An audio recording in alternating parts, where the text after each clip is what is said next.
This is the broadcast from City Hall, the home of the Greater London Authority. Please stand by.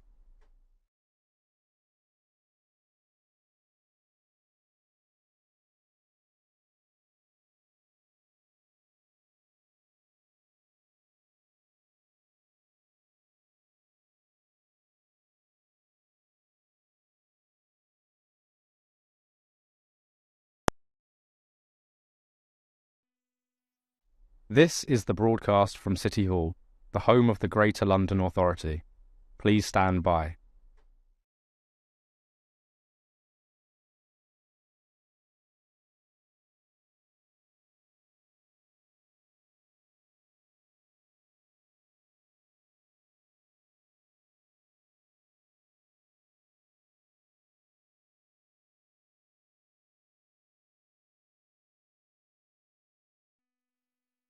This is the broadcast from City Hall, the home of the Greater London Authority. Please stand by.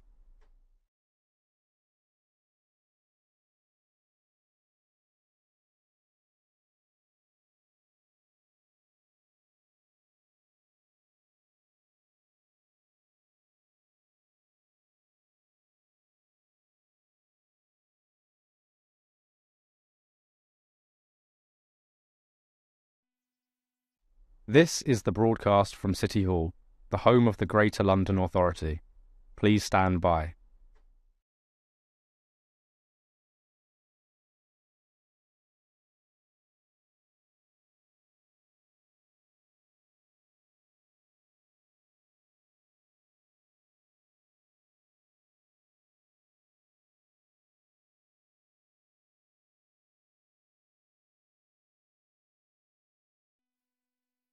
This is the broadcast from City Hall, the home of the Greater London Authority. Please stand by.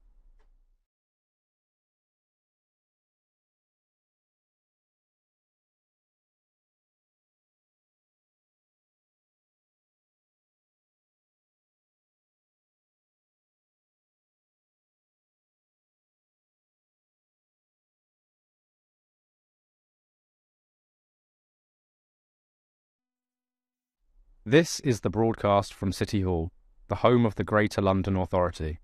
Please stand by.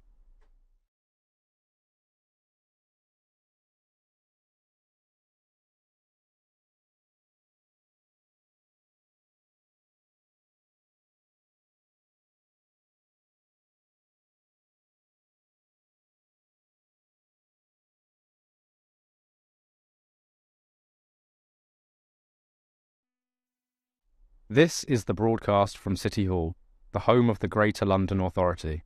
Please stand by.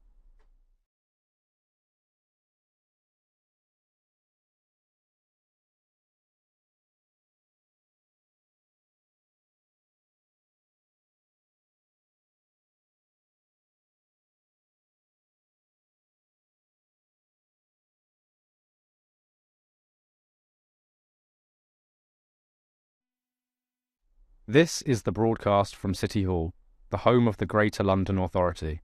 Please stand by.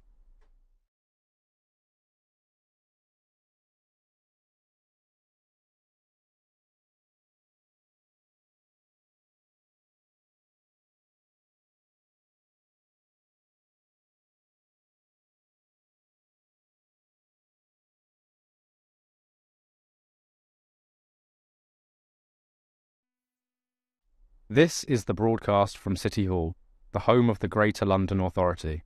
Please stand by.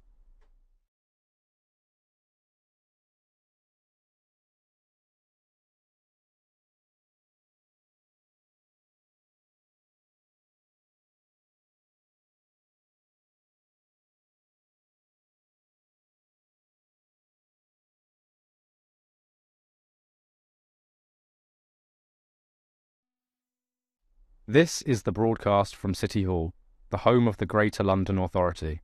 Please stand by.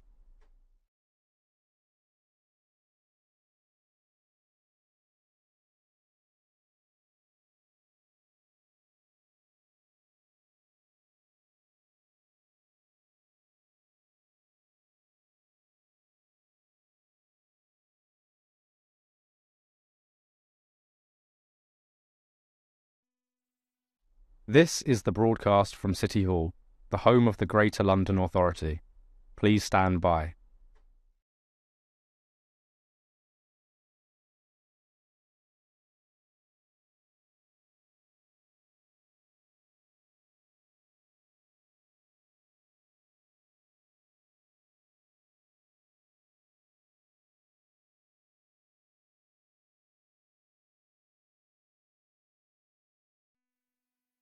This is the broadcast from City Hall, the home of the Greater London Authority. Please stand by.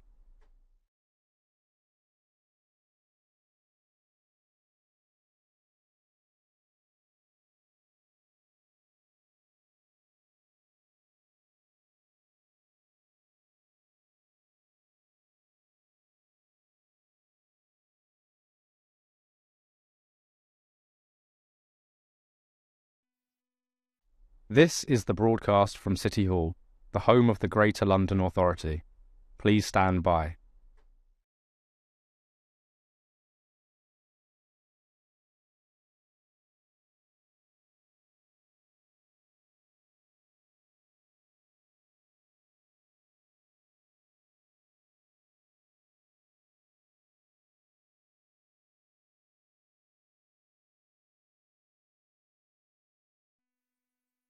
This is the broadcast from City Hall, the home of the Greater London Authority. Please stand by.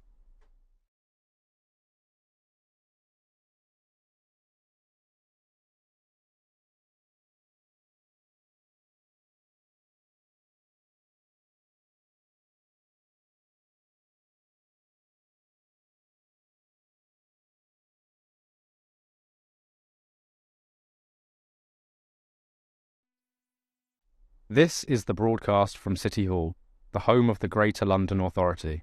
Please stand by.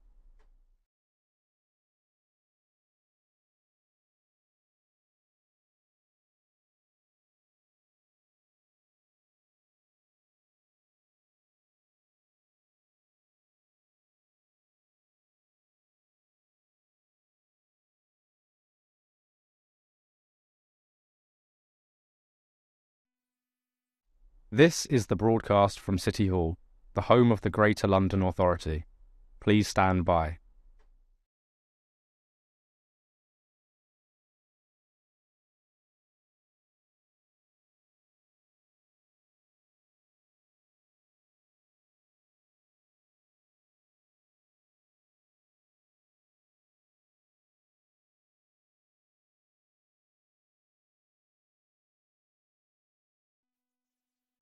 This is the broadcast from City Hall, the home of the Greater London Authority. Please stand by.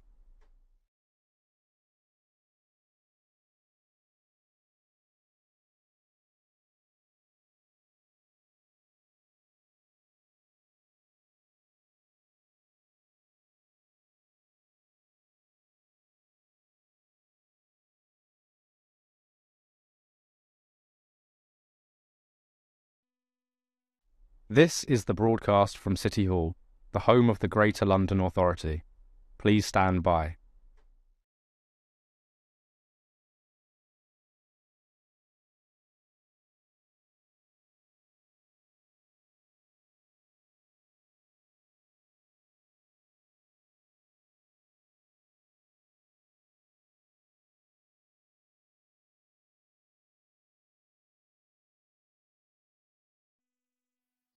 This is the broadcast from City Hall, the home of the Greater London Authority.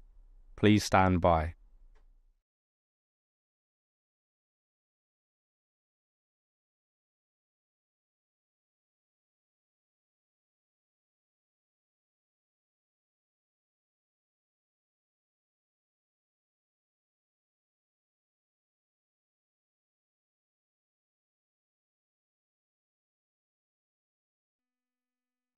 This is the broadcast from City Hall, the home of the Greater London Authority. Please stand by.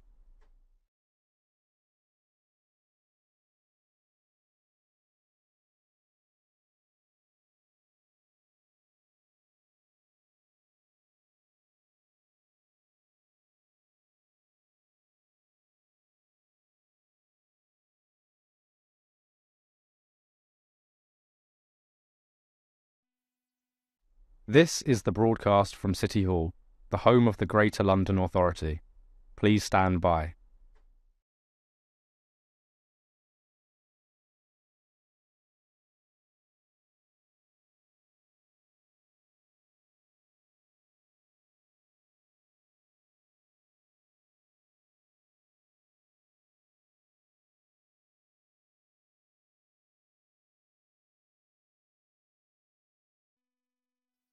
This is the broadcast from City Hall, the home of the Greater London Authority. Please stand by.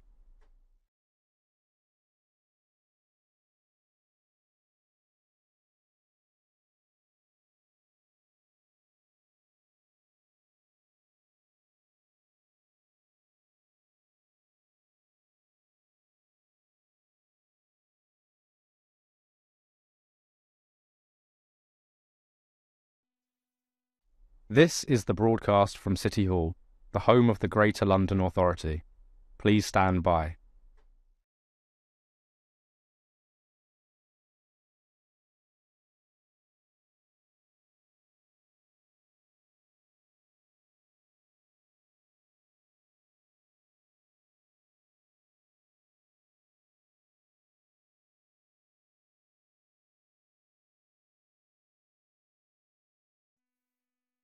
This is the broadcast from City Hall, the home of the Greater London Authority. Please stand by.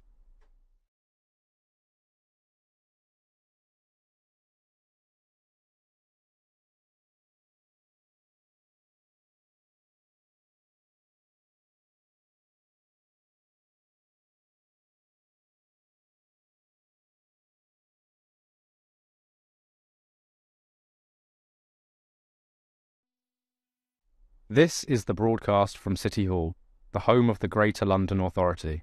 Please stand by.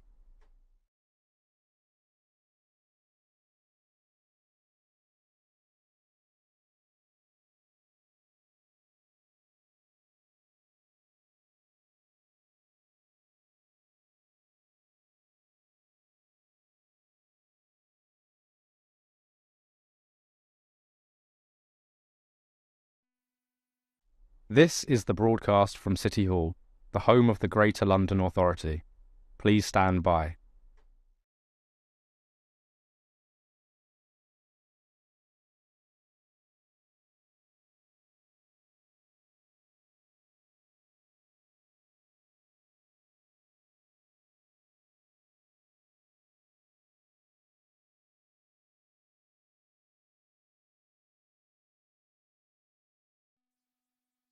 This is the broadcast from City Hall, the home of the Greater London Authority. Please stand by.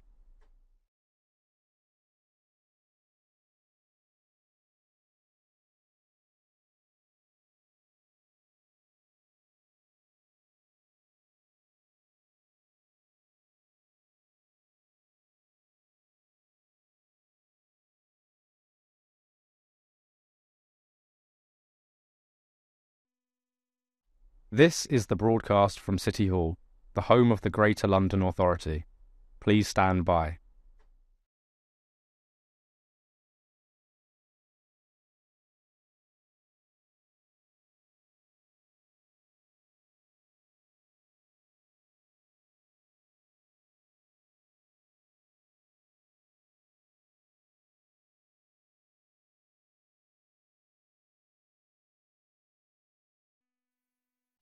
This is the broadcast from City Hall, the home of the Greater London Authority.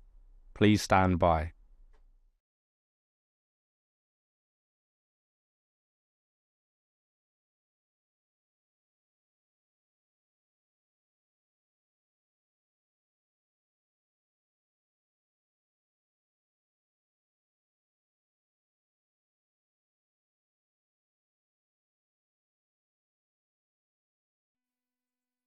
This is the broadcast from City Hall, the home of the Greater London Authority. Please stand by.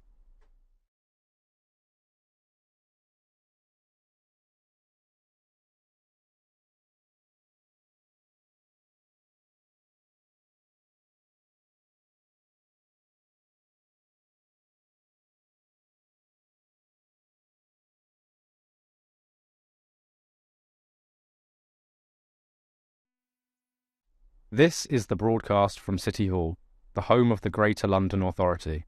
Please stand by.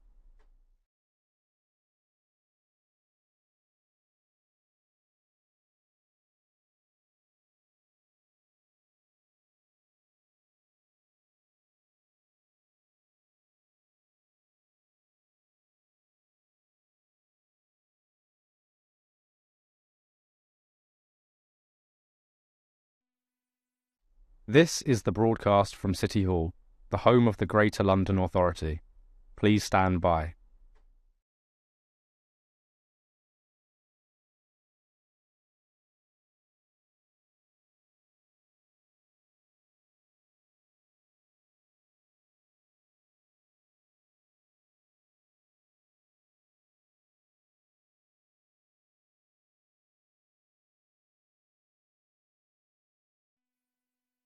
This is the broadcast from City Hall, the home of the Greater London Authority.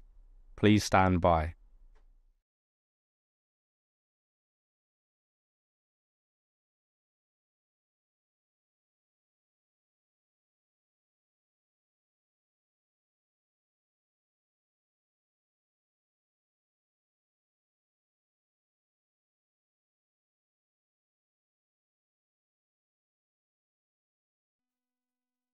This is the broadcast from City Hall, the home of the Greater London Authority. Please stand by.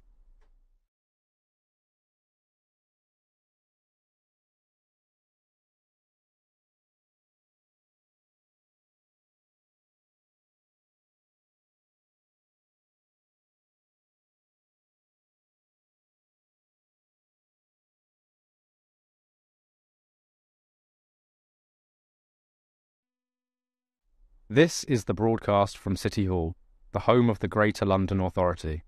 Please stand by.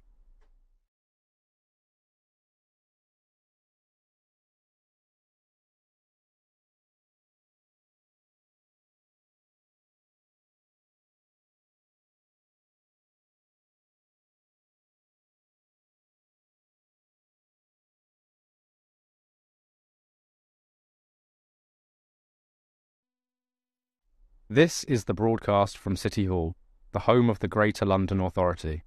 Please stand by.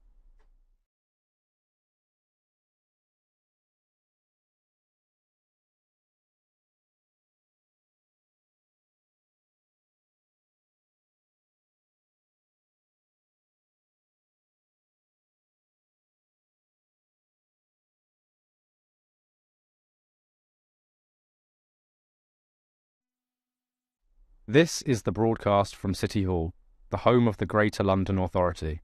Please stand by.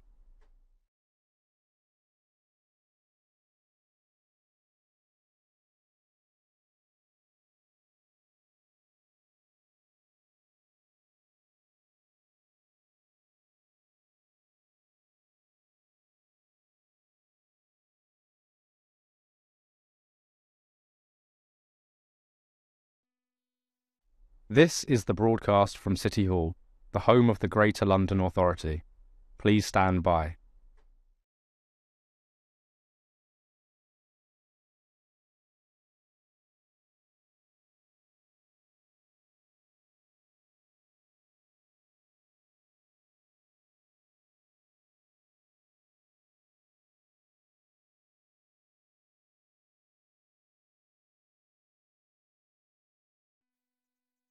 This is the broadcast from City Hall, the home of the Greater London Authority. Please stand by.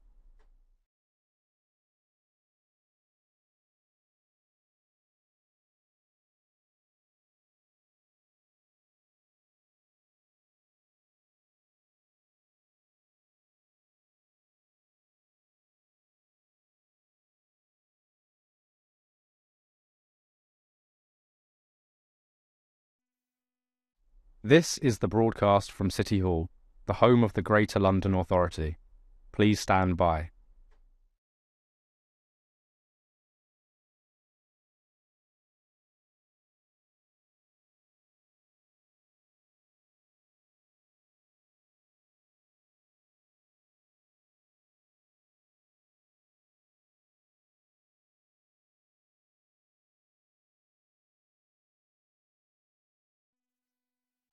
This is the broadcast from City Hall, the home of the Greater London Authority. Please stand by.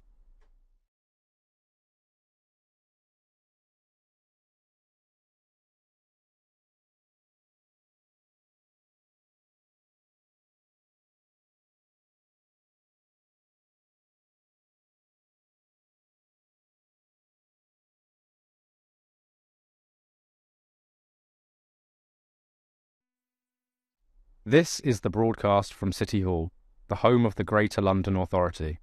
Please stand by.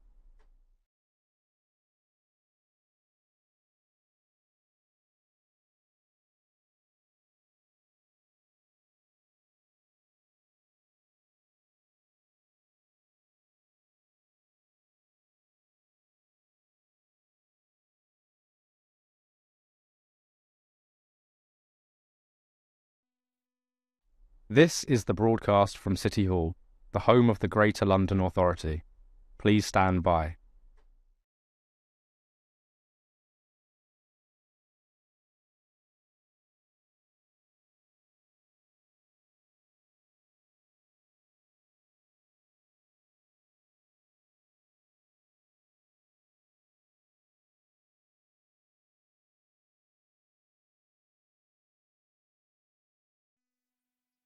This is the broadcast from City Hall, the home of the Greater London Authority. Please stand by.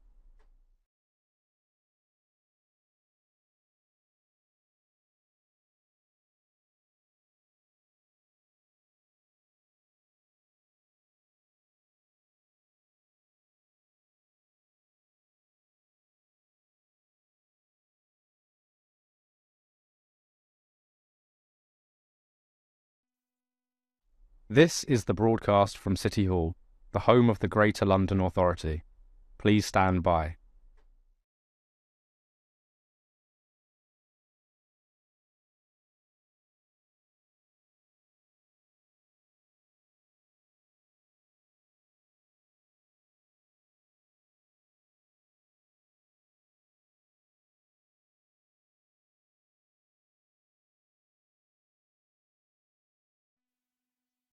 This is the broadcast from City Hall, the home of the Greater London Authority.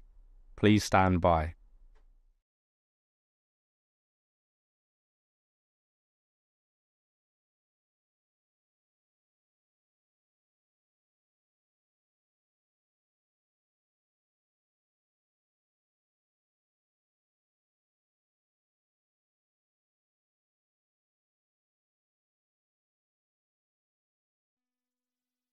This is the broadcast from City Hall, the home of the Greater London Authority. Please stand by.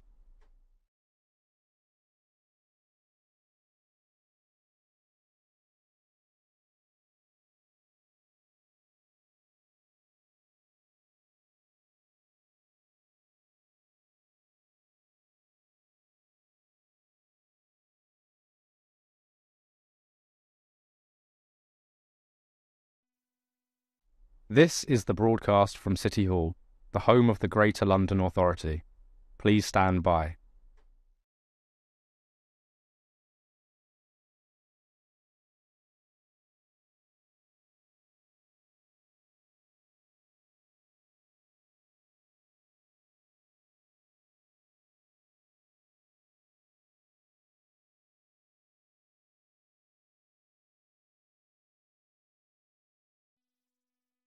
This is the broadcast from City Hall, the home of the Greater London Authority. Please stand by.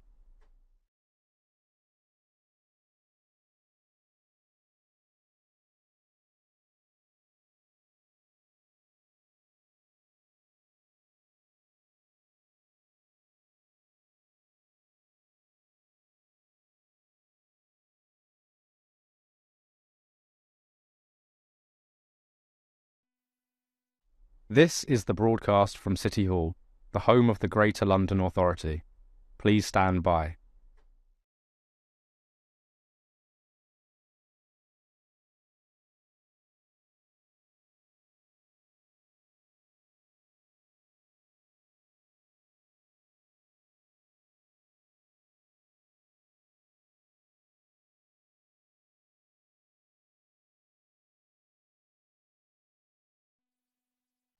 This is the broadcast from City Hall, the home of the Greater London Authority. Please stand by.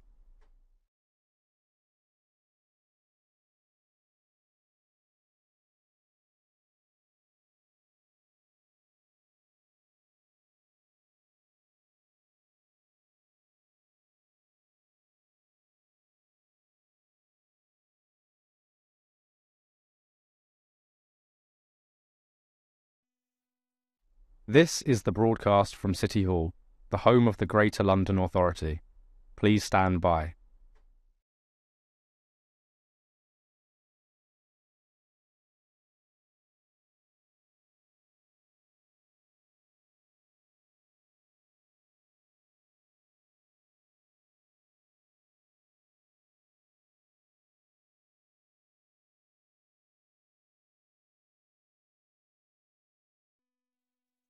This is the broadcast from City Hall, the home of the Greater London Authority.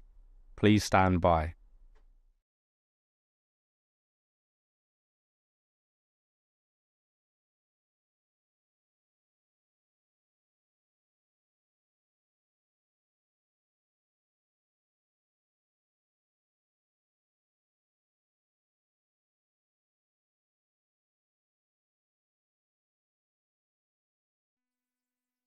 This is the broadcast from City Hall, the home of the Greater London Authority. Please stand by.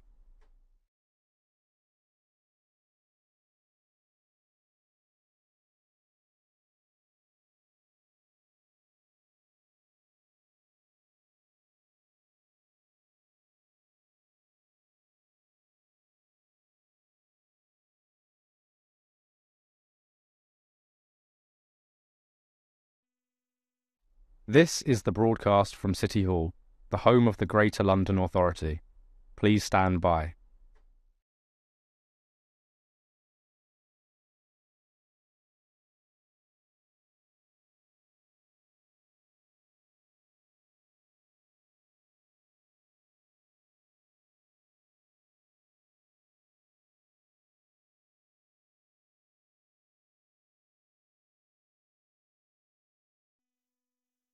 This is the broadcast from City Hall, the home of the Greater London Authority. Please stand by.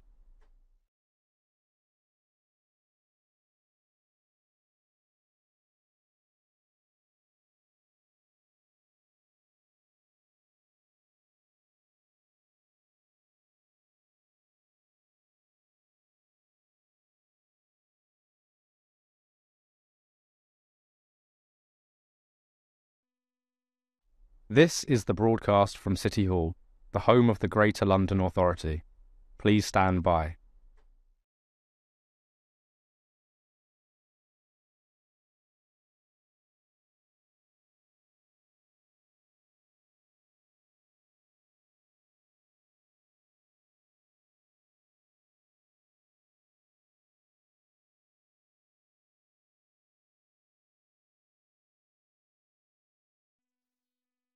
This is the broadcast from City Hall, the home of the Greater London Authority. Please stand by.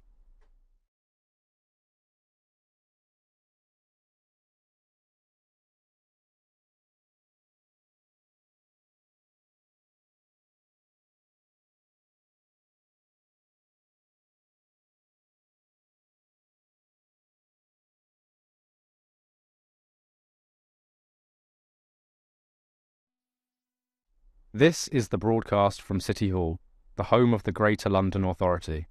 Please stand by.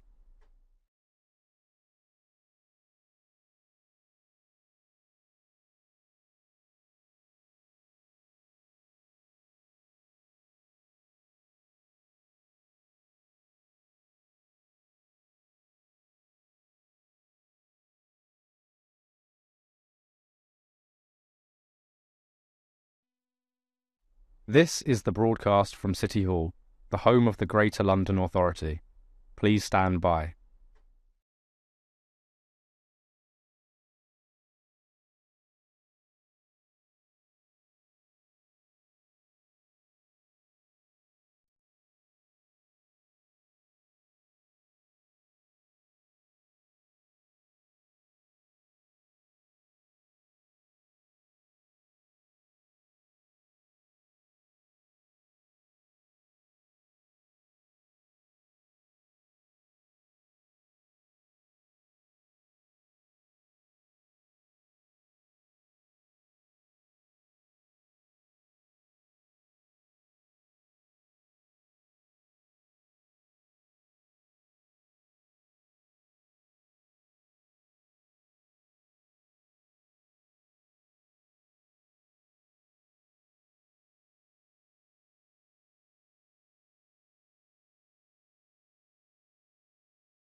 Welcome everyone to today's Economy, Culture and Skills Committee meeting. Thank you for joining us as we discuss employment in London after prison. Today we'll be exploring the challenges faced by individuals who have served custodial sentences as they attempt to enter or re-enter the labour market in London. We'll also evaluate the support currently available to them and explore effective interventions that can enhance their employment prospects. Before we get started, I'd like to remind everyone to please switch their phones to silent mode. I also ask that members and the guests position their electronic devices away from their microphones. Please adjust your microphones so that they can be heard clearly, and if you need to adjust your microphone, remember to lift from the base. Members of the public are encouraged to follow @London on X and use the hashtag Assembly Economy for this meeting. Now, I have a few items of business to cover. Sorry, don't read that. Don't need that, okay. Can I now ask the committee clerk, Sal Fuzzle, to confirm any apologies for today's meeting? Thank you, Chair. No apologies have been received. Thank you. Can I ask the committee to note the recommendations set out on item 2 and ask if members have any other interest to declare? Great, thank you. Right, we are going to move on to our main item of business, a discussion on committee's investigation into employment in London after prison. Today's discussion will be divided into 2 panels.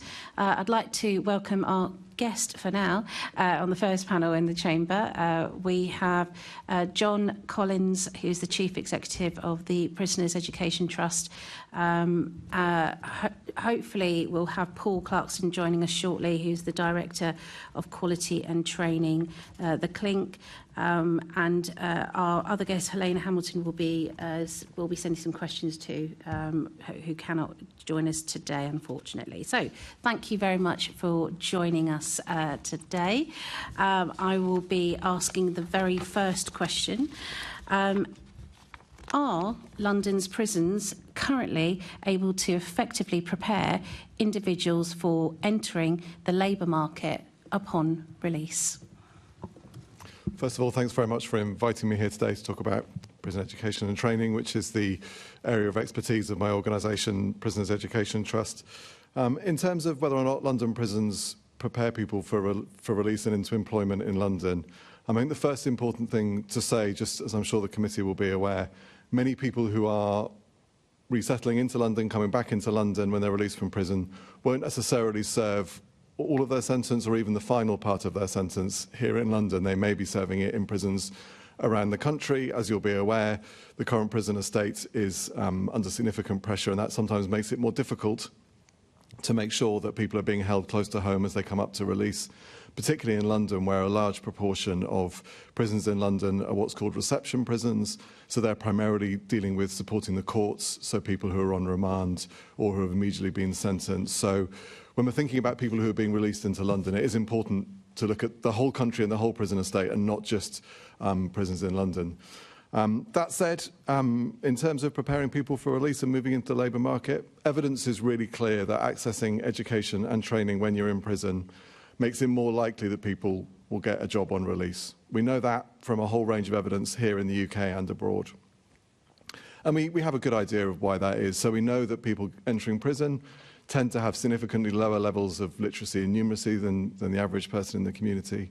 We know that people in the prison population are less likely to have a qualification than on average in the community. So we know there's a higher level of educational need, and we know that prison, if done well, can be an opportunity to start to meet that need, to give people those skills and those qualifications to enable them to access employment when they leave, to get them as close as they can be to being job ready when they leave prison. And for some people, it's an opportunity to think about what they want to do in terms of employment and to work towards that. But even though we know that in terms of evidence, and we've got a pretty clear idea of why that is and why education works, we also know that in general, education in prison in England and Wales and here in London is not of particularly good quality, not nearly as good as it should be, and not enough people are able to access it. So not enough people in prison are getting those opportunities to do one of the things we know helps them to get a job when they leave, and one of those things that we know from evidence makes it less likely that they'll reoffend when they leave. That's true in adult prisons. It's also true for people who are maybe in the youth estates or under 18, but by the time they come out, will be moving potentially into the job market. So because of both pressure on capacity and on quality, we're not making the most in terms of enabling people to give themselves the best chance to get a job when they leave. That's not to say that there aren't brilliant people working in prison, whether it's prison teachers, prison officers, or charities working within the prison estate in partnership with prisons. But we know the overall picture isn't nearly as good as it could be. Are those challenges particularly unique to London, though, as well? Do you feel that that's a main challenge as well, particularly this city? I think it's not unique to London. I mean, we know across the whole of prisons in England, we know that quality of education provision in general is poor. So the best independent measure we have in terms of the quality of education and training in prisons is Ofsted inspections, and more than half of prisons who were inspected last year got a rating of inadequate, the lowest possible, and none got outstanding. So we know this is a problem across England and Wales. But we also know it's a problem here in London. So most prisons in London, particularly men's prisons, were rated inadequate by Ofsted at the last inspection. Most of them were judged by the Prisons Inspectorate to be poor in terms of purposeful activity, which is giving people things to do that will help them not to reoffend when they leave, including education and training. So I think it's a problem across the whole country, but there are particular challenges in London, not least that, as I already mentioned, a lot of the London prison estate is taken up supporting people either who are on remand, waiting to be sentenced, or who have been sentenced and are going to be sent off around the country to serve the part of their sentence. So there's a relatively limited amount of capacity to support people who are going to resettle in London in their local community. And potentially for good reasons, there are no what's called open prisons here in London. So you're probably aware of open prisons. The idea is that as you get to the end of your sentence, particularly if you've served a long sentence, you start to be able to go out during the day to work or do training or to spend time with your family.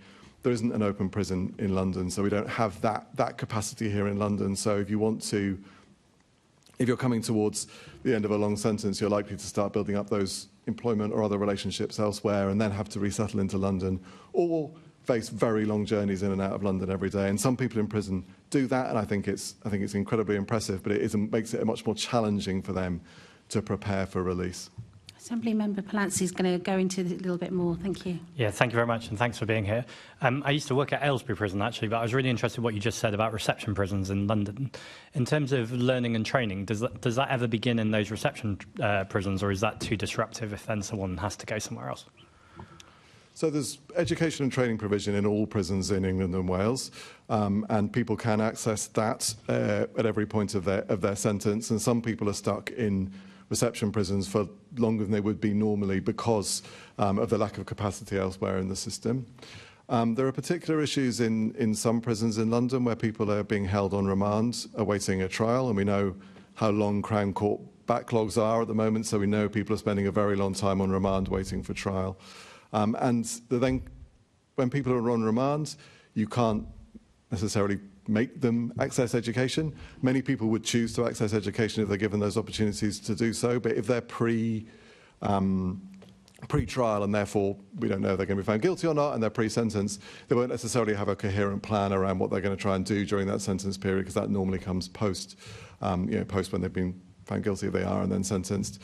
And some people, because they're being held on remand for so long, by the time they get to court, they're either found not guilty, or in which case they can just leave, but other people are found guilty but are released on time served or have a very short period of time to serve post-sentence. And if that's the case, there's not very much time that anyone can actually do anything very constructive with them if a large part of their sentence has been spent on remand. So prisons in London do what they can to support people on remand. I was in Pentonville last week, and there were people there doing really interesting work while they were on remand waiting for a trial, some of them for over a year. I know other prisons do similar things, but it's more difficult to come up with a coherent plan for them when you don't know if they're going to be found guilty, if so, how long they're going to be in prison for, and where they're going to be sent around the country. And can I understand, is it your view, or maybe you're neutral on this, and that's fine, that more coherency could be developed considering how many people are on remand for such long periods? Is there something there about going, actually, even with the uncertainty, these people deserve a plan? I think I think there's a real challenge with people on remand because the prison system was not really designed to deal with so many people on remand for such a long period of time. So I do think we need to think how we can support those people to do things they want to do to improve their life opportunities when they come out, whether they're found guilty or innocent or released on time served. So I do think it seems like the Crown Court backlog particularly is probably here for the foreseeable future. And I think the prison estate has started to adapt to that in terms of providing more support for people who are on remand for a long time. But I do think that's something that we're going to have to develop. And unless we can bring the backlog down significantly and get people through the courts more quickly, I do think we need to recognise that these are people who have not been found guilty of anything, and we can't compel them to do anything, but we need to provide them with those opportunities to do things that they want to do. But I think it's also really important to recognise that that's really challenging for prisons. You know, the court timetable is out of their hands. Trials are often scheduled and then delayed and moved around.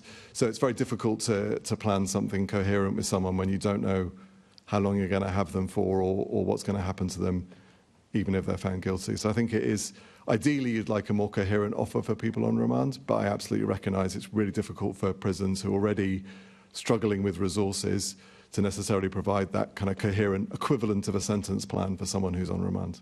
And you said in your opening statement that sometimes the quality is poor and it can be hard to access. Is this entirely a resourcing issue? Are there other things that could be going on here? And the prisoners generally, when you say it's hard to access, do they generally want to access it, but it's not there? So in terms of quality, we know from Ofsted and elsewhere there are problems with quality and access. There is a whole range of reasons why there are challenges with access. So the prison system as a whole is under a huge amount of pressure, and as a result we've got overcrowded prisons, not enough staff, really limited regimes, and not enough places in education departments and training and that sort of thing. So there isn't enough capacity in the system for everyone who's there to do the education and training that they need. Programs often have long waiting lists, and even when people can get a place on a program or an educational course or whatever it might be, there are too many occasions where they can't get from their cell to the workshop or classroom because there aren't enough officers to bring them down, or there's an incident somewhere else in the prison that diverts officer time. So there's problems of educational capacity, there's problems of broader systemic capacity to enable education to work, because a prison education department doesn't operate in a silo. It sits within a prison, and the whole prison has to work to enable people to access education.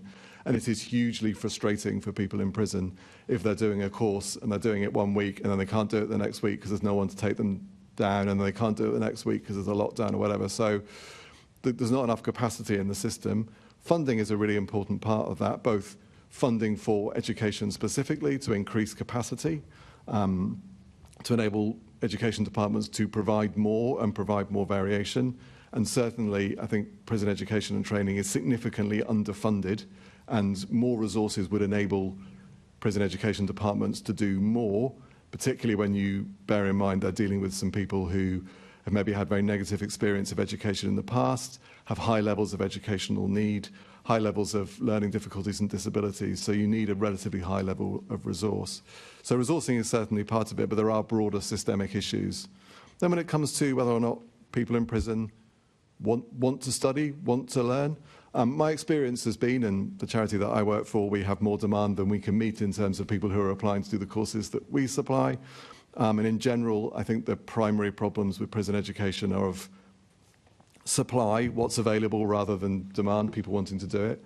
But inevitably, there are things that you can do to encourage people to want to take part in education. Some of them are quite straightforward. So making sure that education is paid the same as work for people in prison, because prison wages are extremely low, and if people aren't being paid, they won't be able to afford to supplement the very poor quality prison food, for example, so they'll choose to do things that are better paid. So there's things you can do around incentives. I already mentioned you need to make sure that people can consistently access the things they've signed up for, because if they start a course 3 times and then don't get to finish it because the course stops running or they get transferred unexpectedly, no one's going to start that course a 4th time unless they really have to, because it's not very motivating. I think that's true. And then the last point, I think, is about making sure that you have the right educational offer.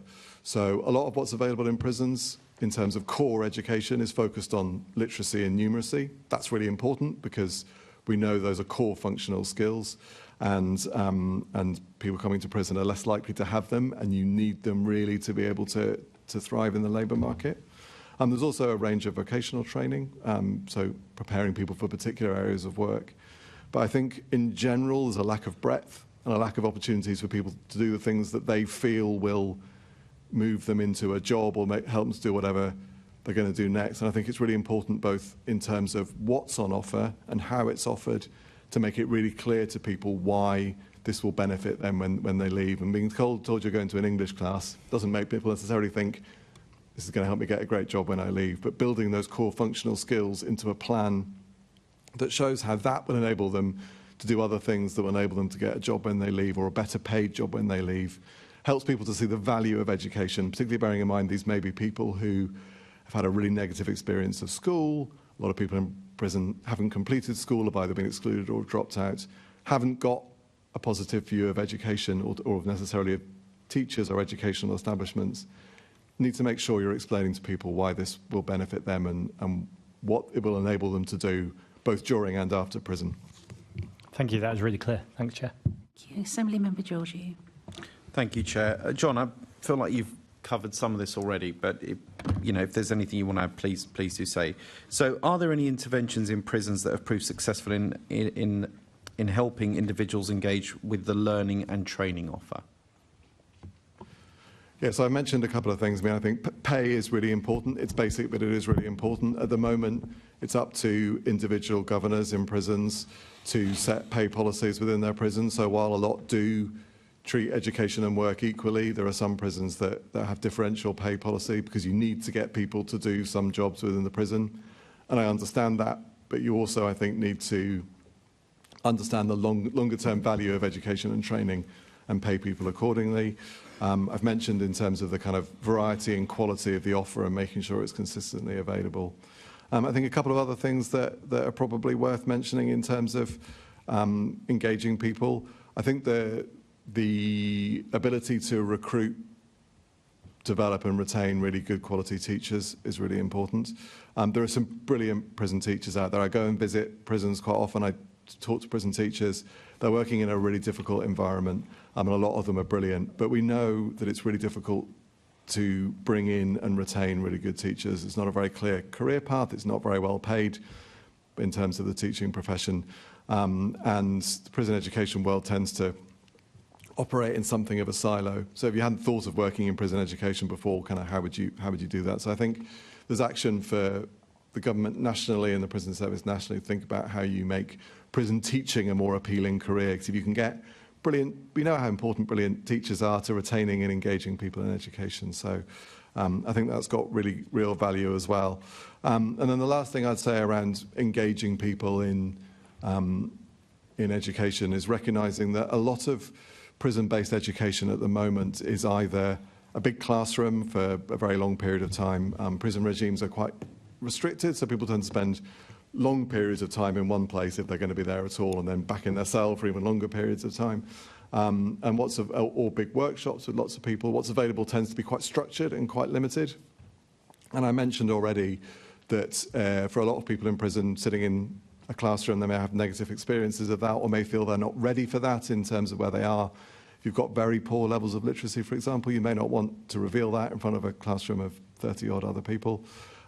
So individualised support, whether that's by people working for the prison or people working for charities working within the prison, or peer-led models where other people in prison support and help prison learners. The Shannon Trust, which is a well-known charity that provides literacy support in prison, uses that model a lot, can have real value in getting to and helping those people who maybe aren't ready to go and sit in a classroom or go to a workshop, but would really benefit from individualised support that moves them towards being in a place where they feel they can engage in that broader educational offer. And I think there's a risk in any environment like a prison that the people who need that education and training the most may not always be the most likely to access it.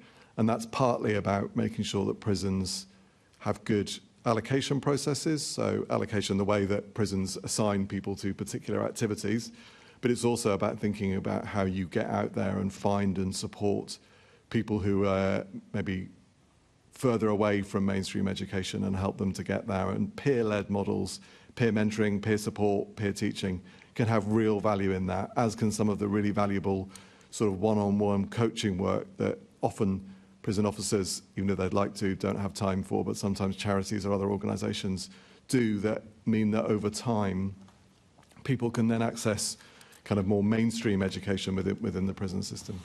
But, I mean, all of that, you know, is very comprehensive. And based off of the first part of your answer, what sort of led me to is, but what are the incentives for those, you know, I forget what the terminology is for someone that runs the governor or warden, whatever, you know, because for them, essentially, many prisons are used as factories. You know, you get people in, you maintain order, you get them out again. So is there that sort of granular level of detail that we could point and say, well, actually, the person running this prison has invested a lot in the training, has paid, you know, more than what other prisons are paying, and actually these are the outcomes 5-10 years later, where these reformed prisoners are given back to society, they've gone on to further education. You know, are there examples of that, and could that be something that could be looked into? You know, perhaps reform of the system where those running prisons are rewarded in some way for doing what they're doing. Yeah, I think I mean, there has never been a prison governor I've met who hasn't wanted to run a successful prison that's rehabilitative and helps people to move on with their lives. So it's rarely a sort of failure of not wanting to do this or not wanting to. No, that wasn't my implication. No, but yeah. And obviously some prisons face many more challenges than others in terms of the physical environment. So in London, you've got quite a lot of sort of old Victorian prisons, though some of them actually provide a really good service. But there are examples. There's a report out today from the House of Lords Home Affairs and Justice Committee looking at culture in prisons and the way that culture in prison impacts how rehabilitative they are, essentially. And there's some really interesting things in there and elsewhere about the real importance of governors and the tone and the environment they set in terms of prioritising education and rehabilitation. And then you can see that in prison inspectorate reports. So prison inspectorate reports, the inspectorate and Ofsted go in together and they look at the whole prison, the regime, the way it operates, leadership crucially. And if you speak to Charlie Taylor, who's the Chief Inspector of Prisons, he'll tell you just how important prison leadership is and governors and sort of governing governors and other governors' leadership is. So leadership is key. It sets the culture, and prisons which are well led and focused on education and rehabilitation do tend to perform better in inspectorate reports, which is, as any prison governor will tell you, an important way in which they are judged on how good they are in their job. There are other metrics as well. So there's prison performance ratings published by the Ministry of Justice every year, broken down prison by prison, which give you a good idea of how they're performing on a basket of measures, including a series of education ones, and again, ways in which governors' performance is assessed. It's quite difficult to look at longer-term outcomes, so whether going to a particular prison makes someone less likely to reoffend. There is some of that data around employment, but the problem is not many people go to one prison, stay there the whole time they're in, and then leave into the community. So someone's either on a longer sentence and goes to multiple prisons, or they're only in for a very short time. There's only so much a prison can do. But there's some evidence around that, but it's more around the measures of whether or not a prison is performing well based on the inspectorate, Ofsted, and the other data that we have, that you get a good sense of whether or not they're prioritising the right things and that is delivering the right environment for people to study, to learn, and to prepare for release. You know, just while you were speaking, it sort of made me think of, and obviously you can't compare, but we are talking about training and education, comparing it to a school, in that, you know, the head gets credited based on their Ofsted report. When I was at school, you know, there was also the massive thing of, oh, this is how many kids we've sent to Oxford and Cambridge and, you know, whatever the top 10 universities were at the time. But then after that, there's no, you know, we've monitored these kids and, yeah, this is how much they, you know. So there's not that granular level of detail, which I wouldn't expect from the prison system if we're not asking it of schools as well. But it's just piqued my interest. Final question from me on this topic. So obviously we've seen over the last year the government has released 16,000 prisoners early.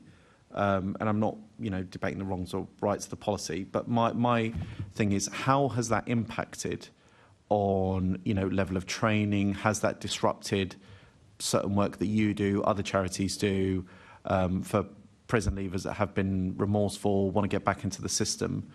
Has that had any impact whatsoever on the schemes that are currently running? I think inevitably it has. So if you take the work that we do at Prisons Education Trust, we provide access to courses via distance learning for people in prison. And in order to apply to us, you have to have 6 months left on your sentence to serve, because the idea is you can complete the course while you're in prison rather than having to take it with you into the community. And people who previously had 6 months or more to serve suddenly won't have done because their release date has been moved forward. It's put a lot of pressure on prisons in general in terms of having to replan and reprioritise what people get access to, resettlement support and all those sort of things. So inevitably it's had an impact in terms of the training that people might be doing at the time, or not being able to complete courses, not being able to do qualifications they might have hoped to be able to do. And then more broadly in terms of resettlement support, which is not really my area of expertise, but obviously if you've suddenly got to get a lot of people out, then that's going to limit how much support you can provide to each one in a short period of time. So of course it's had an impact. Hopefully it'll be a one-off impact, and as we can now plan going forward and it's become a bit clearer, we will have moved past that period. Also worth noting, of course, that having prisons running at capacity and very overcrowded also has a disruptive effect in terms of both capacity in education departments, workshops and training things, but also in terms of the abilities of the prison to function effectively. So when prisons are as full as they have been, people have to be moved at short notice quickly around the estate. You can sometimes, if you're delivering a course in a prison, you can put someone on what's called an educational hold. So if they're due to be transferred, you can keep them for a few extra weeks to finish off a course. That sort of thing is much more difficult if those estates. So it's a sort of, there's no good way out of the situation the prison system was in when it was running that hot, and there has been disruption, but there was disruption anyway, and hopefully the sort of immediate disruption will ease, and then obviously there's longer term work that the government's now planning to think about how you manage the population longer term, and there'll inevitably be some disruption there as well, but it's aimed to get it back to a place where the system's running as smoothly as at least as it can. Okay, thank you, Chair. Thank you. I'm afraid Paul Clarkson's had to send his apology, so I'm really sorry, John, you're on your own. Please take plenty of time to have a break if you need to have a drink of water, and just say if you need to have a moment, because it's a lot on you there today. Assembly Member Garrett. Thanks. Thinking about the sort of practicalities of education in prisons, obviously one of the practicalities is prisoners being moved around and needing prison staff to be able to do that separately from the education staff. Are there shortages in there, and does that have an impact on the education provision, the non-education staff, if you like, with potential shortages there? Yeah, I think so, absolutely. So I think there's two parts of the kind of non-education staff bit of it. One is around numbers. So the prison population has gone up substantially in recent years. There was a dip in prison officer numbers sort of a decade or so ago. There has been some build-up since then, so numbers are going up again, but there are still plenty of prisons that are understaffed. It is difficult to recruit and retain prison officers. There are particular challenges in London, and if you don't have enough officers, a prison can't run a full regime, and we know from inspectorate reports, from my own experience, there are far too many occasions when people are spending 20 hours plus a day in their cell rather than doing anything constructive, education, training, work, anything that will help prepare them to release, because the prison doesn't have the staff or the capacity to run a full regime, to have everyone out doing things, both in terms of what's available, but the officers to safely move people around the prison. So there's a number of officers. I think there's also a challenge in terms of the experience of officers and what's expected of them. So as I mentioned, we had quite a significant reduction in prison officer numbers, with a lot of more experienced officers leaving the service. And then since then, there was some recruitment, and then we went into the COVID pandemic when, for public health reasons, a lot of people in prison were kept in their cell a lot of the time, and people moved around the prison much less, so they spent more time in their cell and on their wing, and less time in activities that brought people together. And as a result, a lot of the new officers that came in didn't gain the same level of experience in managing a more open prison with people moving around a lot more, and people being in their cell a lot or on their wing a lot can feel safer and easier to manage. And I think it can be difficult for very inexperienced staff teams to run a more dynamic regime with people moving around a lot more. But we know that a fuller regime with a lot more flexibility if people go into different places at different times is more likely to offer more opportunities for training, for education, for building up skills that you need to thrive when you release. So I don't think, I know COVID feels like a very long time ago, but I don't think prison regimes have fully recovered from the experience of having people locked up so much. And I think people are still spending far too much time in their cells rather than doing useful things. And I think that a lot of that is down to both officer numbers and the sort of experience profile of the staff. And there's nothing much you can do about that apart from build people's experience up over time. But there are challenges of retention, because being a prison officer isn't always a particularly rewarding job if what you're doing is primarily keeping people locked up in their cell rather than helping to change their lives. So it is, there's quite a lot of attrition, there's quite a lot of staff sickness. It's quite a difficult picture, but that is impacting on every element of the prison regime, including access to education and training. Yeah, so the problem that will create would be you might have a teacher in a classroom ready to go, and a prisoner who wants to go there but is physically incapable of being sort of transferred through the prison to actually attend a class.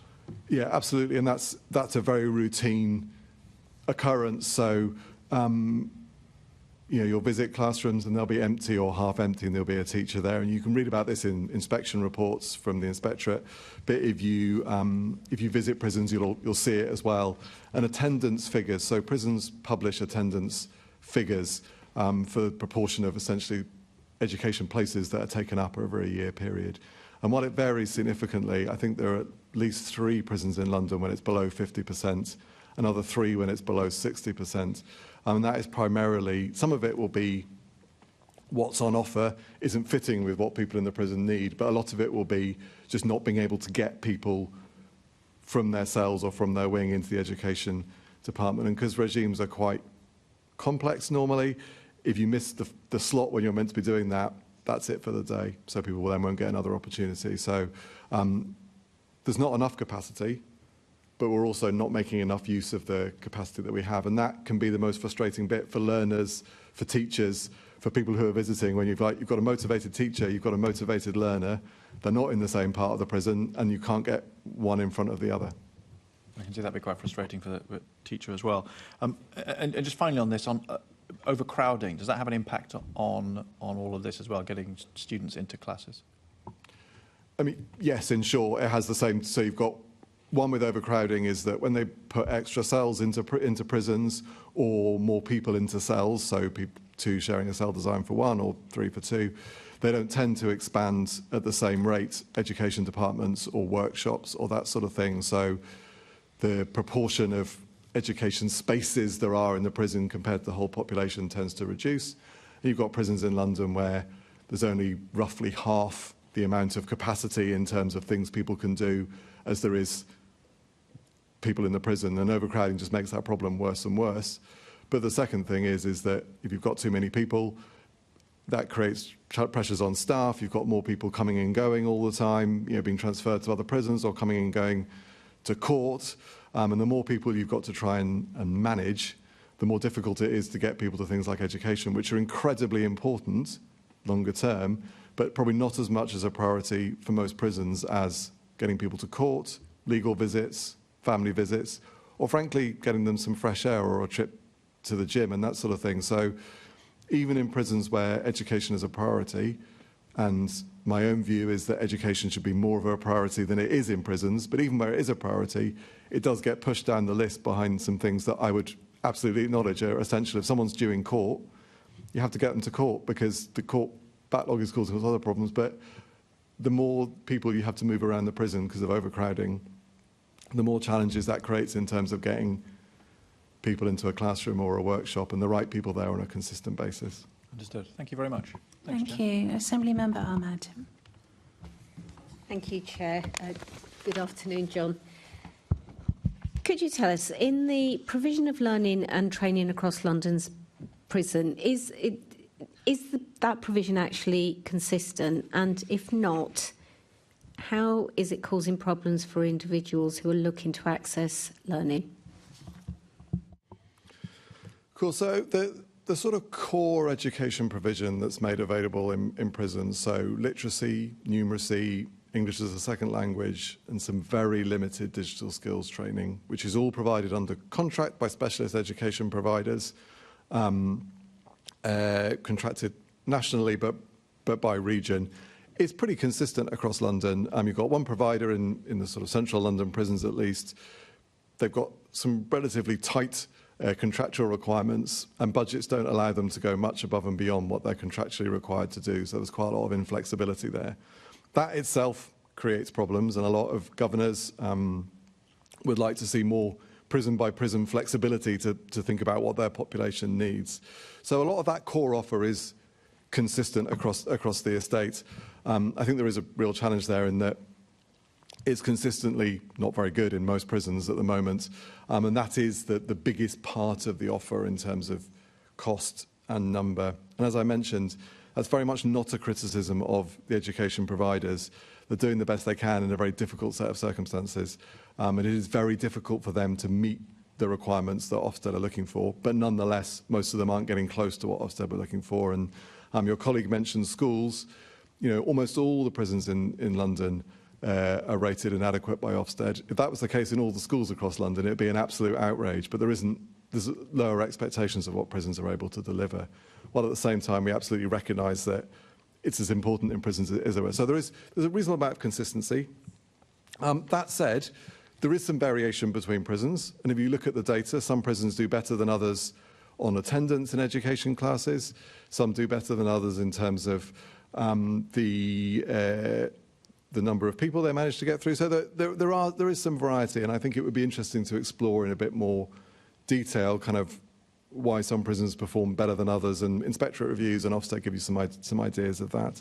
The other thing that I think it's worth mentioning is that alongside the sort of core offer that, as I said, is pretty consistent, there are efforts by prisons to bring in other additional education and training offers to the people who are in prison. So all prisons have a budget to buy in specific services for their prison, and they all use it in slightly different ways, and there are some brilliant projects going on. We heard recently from an organisation that provides courses around tattooing and being a tattoo artist in a prison in London. That is an area in which people can get employment when they leave. It's a specialist skill for people who are quite creative. There are all sorts of other bits of really interesting education and training going on. The Clink in Brixton Prison, which is the restaurant, is providing those sorts of specific bits of education and training around those skills. You get more variation between prisons in that sort of thing. I think that's a good thing. That's prisons looking at what they can usefully do for their population and buying in specialist things accordingly. And we'd like to see more of that variation, not less. More prisons thinking about who have we got, who's in our prison, what do they want to do, how long are they here for, particularly when you've got people who are potentially on remand or not there for very long, and how can we provide things that will work for that cohort and that population. And often charities or independent organisations can provide that sort of specialist education and training that may link with particular jobs on release. And I think there's something really important there, which I already mentioned, around thinking about how particular training will lead on to jobs in the community that will work for the people who are doing the training. And I think one of the positive innovations in recent years has been that each prison is now meant to have an employment advisory board, which is a group of employers, as the name would suggest, who advise the prison around the training and the education and the employment support they provide for people in that prison. And I think that sort of mechanism, if used to its full extent, if that's enabled to then influence the education provision to make sure it is bespoke to the population in the prison and links people to the to employment opportunities in the community, either directly by someone who's willing to give them a job, ideally, or indirectly in terms of giving people the skills that we know local employers will need. That will really help to ensure that people see the value of education and also do get the benefit from it. And there are some brilliant organisations, employers who do training in prisons and then employ people when they leave. And that kind of, they might only work in 1 or 2 prisons, some work in prisons around the country, but that sort of very bespoke employment-focused education and training can have real value for people who are potentially quite close to the labour market, but just need a specific set of skills to get them in there. And whether that's Halfords or Timpsons or Railtrack, there are all sorts of people who do that. And it's the sort of thing we'd like to see more of. But within all that, I think we can't lose sight of. It's nice to have variety. It's nice to have extra things. It's important.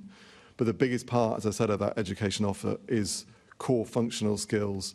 And we need to get that better so that all these other things can be built around it. Because if you want to thrive in life in general and in the labour market, basic literacy, core numeracy skills are really important. Thank you, and I'm glad you mentioned the clink, and it's a shame that Paul's not here, because if he had been, I would have told him that last night at the launch of the Lambeth Growth Plan, the caterers were actually from the Clink prison and the staff were from there, and I was delighted to have the best non-alcoholic cocktail, the mocktail, that I've ever had in my life, and they were absolutely brilliant. Thank you very much. And just to say, the Clink Liberty Kitchen, which is a kind of catering company that's based out of Pentonville, I've been to so many events where they cater them and they are so brilliant and they're doing a great job and they're giving people skills that we know they'll be able to use when they get out. So it's a really nice combination of, good in terms of promoting to the community the value of education and training work in prison, but also good for the individuals in terms of getting them into work when they leave. Well, I'm very keen to try that mocktail as well. Assembly Member Garrett. Hello, thinking about types of training, digital skills sort of came out in the work we were looking at as obviously something that people in prisons struggle to learn, and obviously is quite important for most jobs these days outside. What does digital literacy look like among prisoners? And I suppose particularly people who've been there a long time. A lot may have changed since they were last sort of in the outside world experiencing it. Yes, so when people arrive in prison, they do an initial assessment, but that focuses on literacy and numeracy. So I don't think there is a sort of published set of data around digital literacy in people in prison. But I think it's a reasonable working assumption that people in prison, particularly, as you say, people who've been in prison for a longer period of time, will need to improve their digital skills while in prison in order to be able to get a job on release, but also accessing benefits, health, all sorts of things now rely on being able to get online and to have those digital skills to use all those sort of systems. I think in general it's a bit of the prison system where there's a long way to go. So as part of the core prison education offer, there is some work around digital skills, though not as many people access it as access literacy and numeracy. But in general terms, while I think there has been some progress made in recent years to broaden access to digital devices, so laptops or tablets and the internet, the reality for the vast majority of people in prison is that they don't routinely get to access a computer or access the internet. And by that, I mean potentially a limited, secure version of the internet. No one's advocating that everyone in prison should have full unrestricted access to the internet. That's not what we're talking about here. But there are variations of what's known in the system as whitelisted websites, so websites that people can access, but they're then firewalled to stop you being able to get outside them. And there's other variations of intranets and things that you enable people to use. And as I said, most people can't access a computer. Most people can't access the internet. And that has, I guess, two major implications from an education point of view, as well as a whole range of other implications in terms of training and other things. But from an education point of view, as you say, it limits the ability to develop and practice digital skills. It's not ideal ever to teach someone a skill in a classroom and then not get to use it at all for an extended period of time. That's not how you develop skills over time. So in terms of the ability to develop and use digital skills, it's limiting. And it's also really limiting in terms of the range of educational opportunities that people can access. So as anyone with access to a computer or the internet knows, there's a world of educational opportunities out there from all sorts, from basic literacy programs and numeracy programs right through to massive online courses and higher education, further education type courses. And for most people in prison, there simply isn't the opportunity to access those courses or those resources. So if you take what my charity, Prisons Education Trust, does, we provide access to distance learning courses. If you do a distance learning course in the community now, it will 99 times out of 100 be online, or certainly that will be their primary mode of delivery. That's not the case for us. We can't consistently be confident that a learner who we're supporting can get access to a computer enough to do one of our courses. So we still provide our courses. We work with a range of specialist course providers because we offer about 130 different courses, so we couldn't provide them all ourselves. But we work with course suppliers, and for them, they still have to provide those courses on paper. So you get a box with workbooks and things to read and resources, and you complete them on paper in your cell or in the library or in the education department, and then they get either posted off or scanned off, and then they're marked by hand and returned.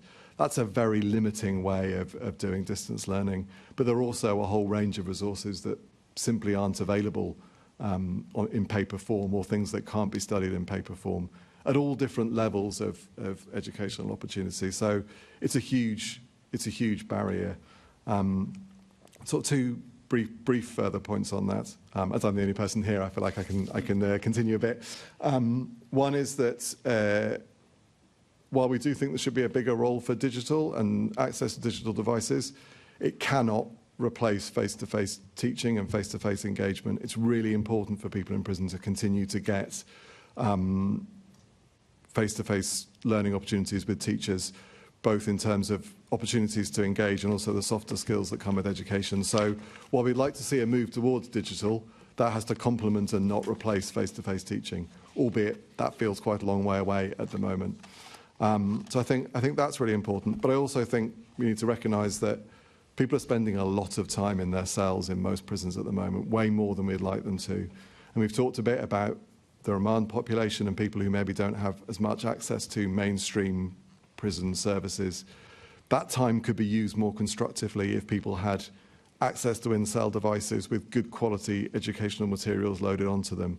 There are a few prisons that do that, but progress has been slow in terms of rolling that out, and it feels like a real missed opportunity. If people are going to be spending 20 hours a day in their cell, and I wish they weren't, but if they are going to be, thinking about how we can help people to use that time more constructively, because many people in prison would really like to, and we've developed some digital courses that people can do, and people will devour all of them in a couple of days because they've got nothing else to do. And there's an opportunity there, but it needs to be properly thought through and managed so people have access to the right materials for them that they'll really benefit from. So I think there's a big opportunity there, and it feels like we're not really taking it at the moment, and we could be making quicker progress to making this technology more widely available. And I think the concerns about security and safety have largely been addressed now. It doesn't mean we can be complacent, but there are lots of opportunities there to do it without compromising, security in any way. I was going to ask, so you mentioned the in-cell device where learners have some sort of course on a device in your cell, so you can at least you avoid the moving around problem. You mentioned it's not very widespread at all. I don't know if you've got a number of roughly what percentage of prisons or prisoners would be able to have access to that. Inevitably, like all things in prison, it's slightly more complicated than you like. So there's at least two different things going on. There's a rollout of a program called Launchpad, which is run by the prison service and is putting in-cell devices into cells in some prisons. I believe it's got to about 16 or so, but it might be more now of the 100 and something prisons around the country. And that will slowly roll out over time.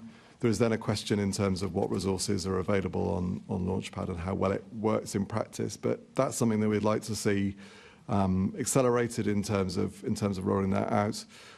There are also some private prisons or new prisons particularly that have their own version of that, which again is a really good thing. And we're working with some of them to think about how you can make better use of those devices when people are in cell. And then separate to that, there's an organisation called Coracle Inside who provide offline laptops to people in prison. So essentially, things are loaded onto the laptop, it gets given to you in your cell, and then periodically a member of staff comes, takes the laptop away, downloads what's on there, uploads something new potentially, and then gives it back to you. That's quite widely spread across the prison estate now, so a lot of prisons have them, but a lot of prisons only have quite a small number of them, so making them more widely available is a challenge. The way that works is that prisons basically buy licenses, so it's limited by available budget. Happy to provide some figures on how widespread that is to the committee afterwards, if that'd be helpful. But I think there are real challenges in even where there are laptops or potentially in-cell devices, making sure that the right people are able to access a device at the right time to do the course that they want to do, and that course is loaded onto the laptop is really difficult in a system that we know is struggling. And I think sometimes there is a need for a slightly more strategic approach to that. But there is some progress being made, and there has been, more recently, there's been the development of a new digital education platform for education departments and libraries and things. So there is work going on, but it's not as widespread or as widely used as it could be. And we're at PET, we're working on a briefing around digital access in prisons, and we are finding a lot of inconsistency, both around what's available and then how it's actually used, even in the prisons where it is available. But I'm happy to follow up if that'd be helpful with a bit more information on that. I think it would, thanks. On security, obviously an in-cell device for education purposes could potentially also be an in-cell device for, I don't know, running an organised crime gang on the outside. That's a pretty obvious risk, and I'm sure there are lots of other risks. What are the ways in which that is managed? So I wouldn't claim to be an expert in internet security, I should say at the outset, but very few in fact, none of these devices have sort of full unfettered access to the internet. Most of them run through a series of having access to specific sites, and which are then managed centrally, and those sites are secure versions of websites. So there's ways of restricting it that way. There's often ways of monitoring what they're being used for. Obviously, as people get closer to release, and people might be in open prisons or sort of getting closer to their release, they might be, particularly in open prisons, they might be coming out into the community and working during the day or studying. You get people, who are potentially doing a university degree as they get near the end of their sentence and going out during the day. If someone's going out during the day and working in an office or going to university, they're getting a lot of access to the internet. So there's the potential to give people broader access. You then need to think about how you make sure it's just them and not anybody else in the prison accessing it. But there is certainly an element to which it's restricted by sort of internet security. But there's also an element of responsibilizing people to be able to access the internet potentially as they get closer to release, and then monitoring how they use that, but recognizing that if people are out part or all of the day anyway, they're having that broader access, and what you're really relying on them to do is to use that responsibly, because they don't want to lose the privileges that they've got. Understood. Okay, thanks very much. Thanks, Chair. Thank you. Assembly Member Clark. Thank you for that. I know you've touched on this a bit, but just what more can the Mayor or government do to ensure that individuals in custody are able to gain the skills and receive the support they need when they enter the job market? A lot of this ends up being a challenge, I think, for central government, because prisons aren't devolved. They're actually quite a centralised system. And most of the challenges that I've been talking about in terms of the provision of prison education are really challenges for central government in terms of funding for prison education, in terms of giving governors the freedoms to be able to buy in the support that they need, in terms of managing the broader prison estate and the way people are moved around it, investing in prison education departments and libraries, for example, which I haven't really talked about, but all things that are really a challenge for central government. I think there's a huge amount that central government could do to improve education and training in prisons that would benefit people in prison and then ultimately the broader community when they're released. And that starts with funding. I think prison education funding is not nearly as much as it should be, given the well-evidenced benefits of investing in people in prison, and all the research, the Ministry of Justice's own research, DFE research from around the world shows that investing in prison education is cost effective, so the benefits are broader than the costs. So I think there's a lot that central government could do, and we talked a bit about making education a priority in prisons, and there's things they can do around that as well. And I think it is worth recognising that someone mentioned earlier that if an Ofsted inspection for a school is really poor, that head teacher is going to be expected to react to that. And that may have gone too far in the past, but nonetheless, clearly there are pressures on people to react. In general, a poor Ofsted inspection isn't a huge problem for a prison by comparison with poor remarks around safety and security and that sort of thing. I understand why that is, but I think there is more you could do to make education a priority. So a lot of that sits with central government and isn't really in the kind of mayor's gift. But I do think there's a lot of people in prison in England and Wales at the moment, and there's a lot of people in prison who are either from or coming back to London. And so I think in thinking about skills development and the skills gap in the labour market, there is a role for thinking about how people leaving prison can contribute to filling those skills gaps and making sure that information is readily available to prisons. So I think one of the couple of the positive changes in recent years have been employment advisory boards, which I've already mentioned, which link employers up with prisons. And then prisons, just in recent years, have all got new heads of education, skills and work. And I know Helena was due to be here today to give evidence, who's in that role in a London prison. And it means that there is now someone whose responsibility it is to ensure that the educational and training offer in prisons is as good as it can be.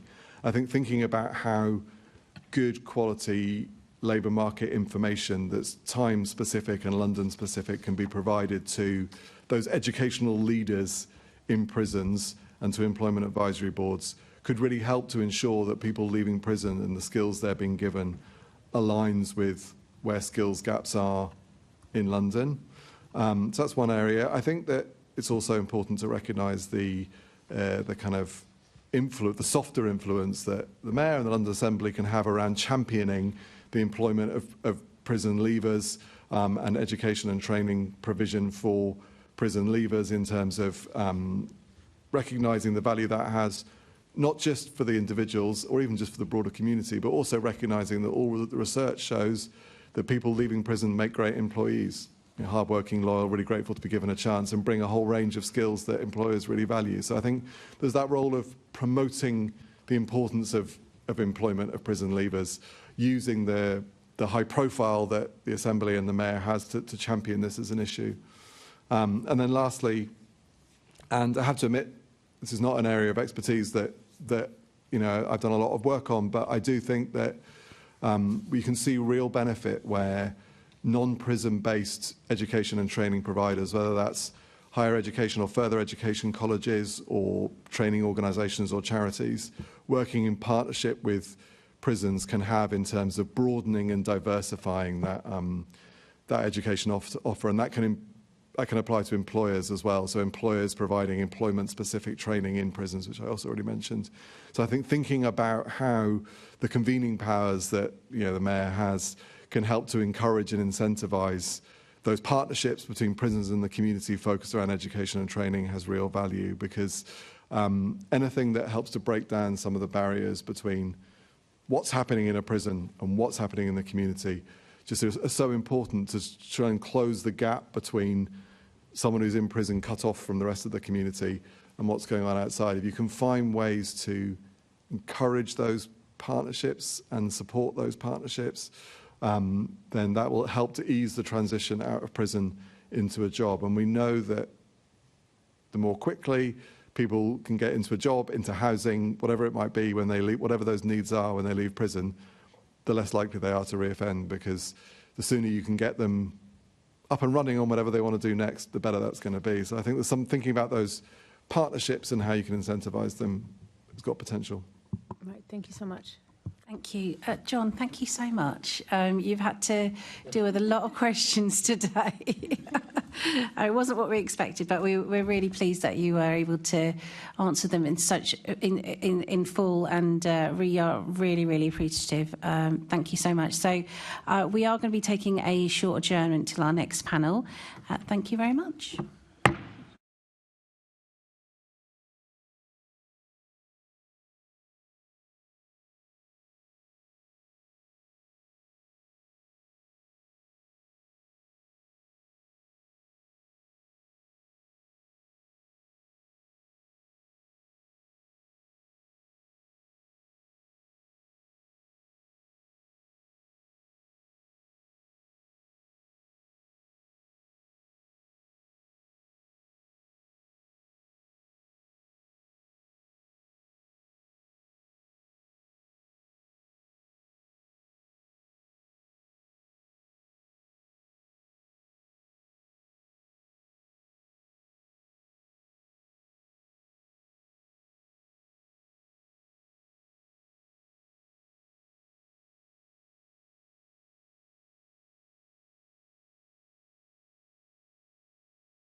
Welcome back to today's Economy, Culture and Skills Committee meeting, where we'll continue our discussion on employment in London after prison.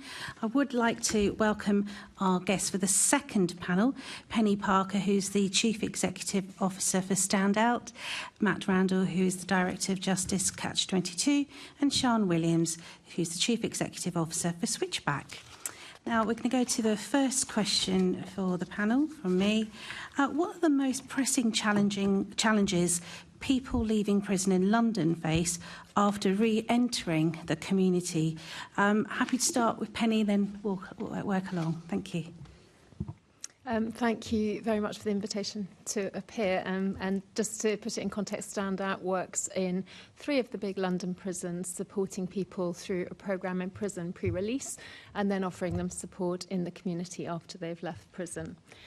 I think what I want to start by saying is that the challenges that they face in the community are challenges that actually we have to recognise upstream before they've left prison.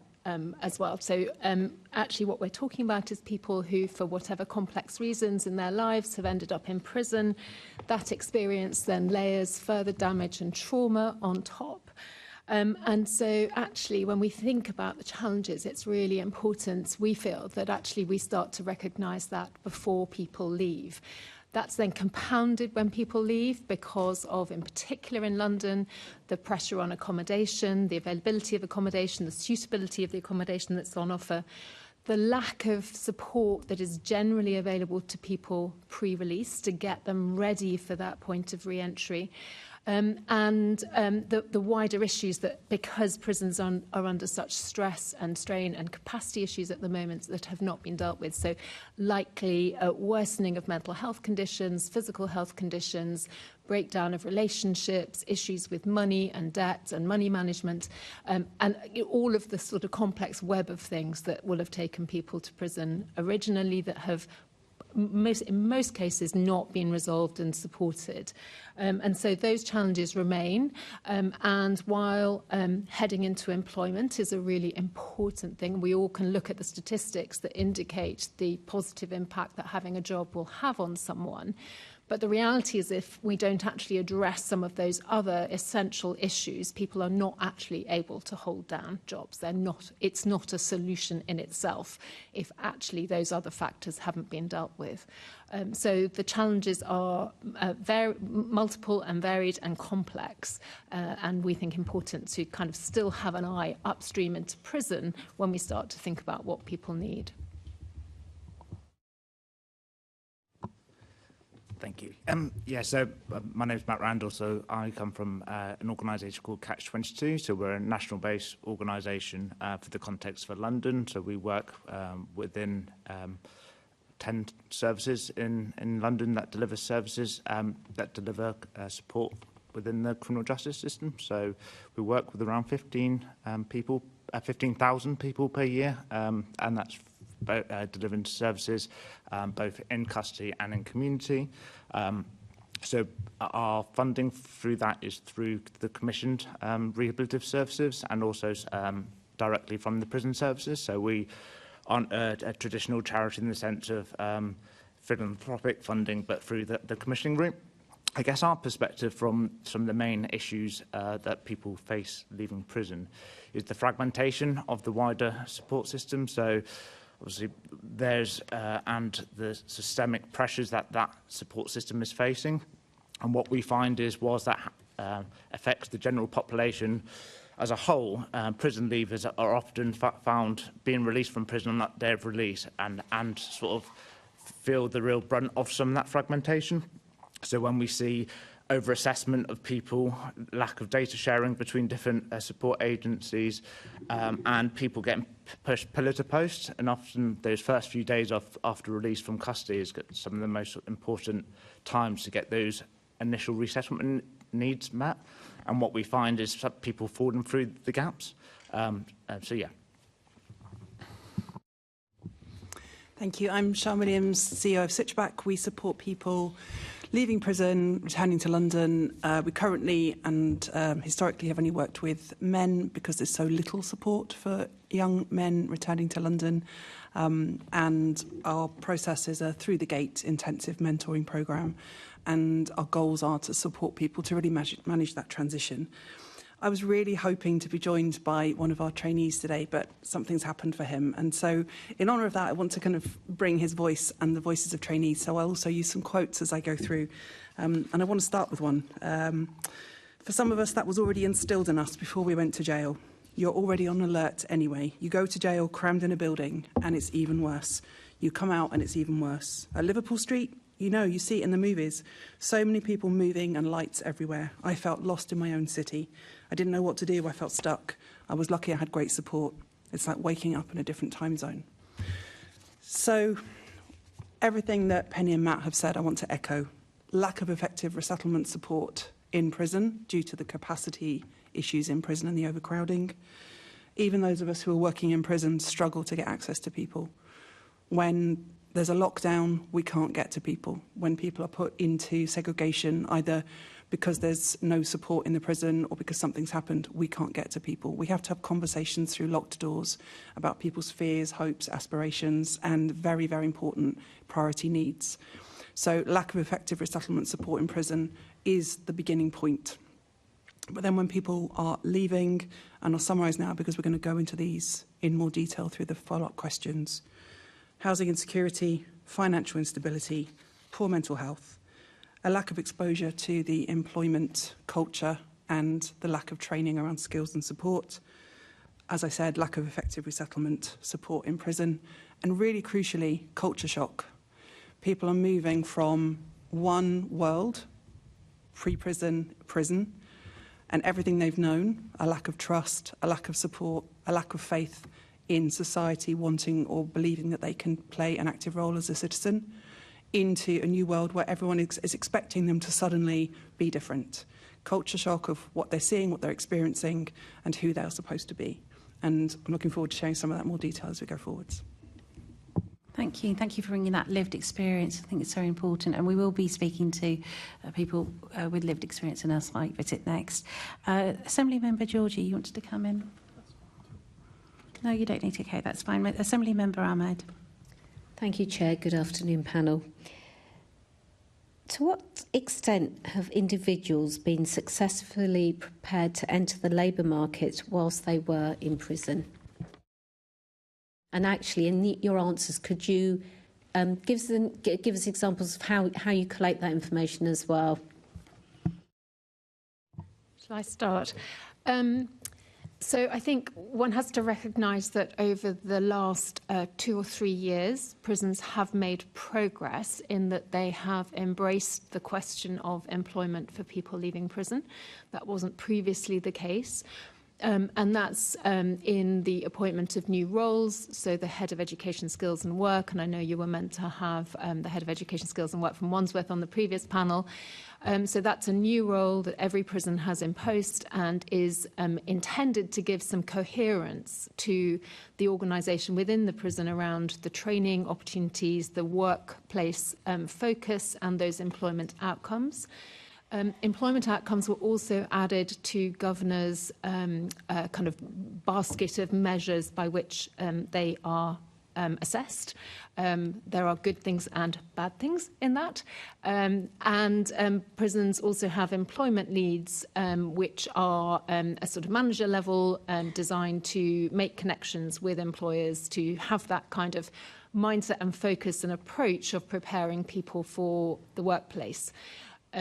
Where I think that works well is where you have someone who perhaps for personal reasons has a reasonably stable background, maybe has only come to prison for the first time, has not got the complex mix of problems that is typical of a large proportion of the prison population. But the way that it is worked is that actually what those roles then tend to do is to focus on those slightly lower hanging fruit, easier to resolve cases. But the system is set up so that their work is all focused within prison. They don't have an eye to what happens through the gate, and they don't have that reach out into the community. So it's organisations from the third sector who can provide that bridge and can do that much more effectively.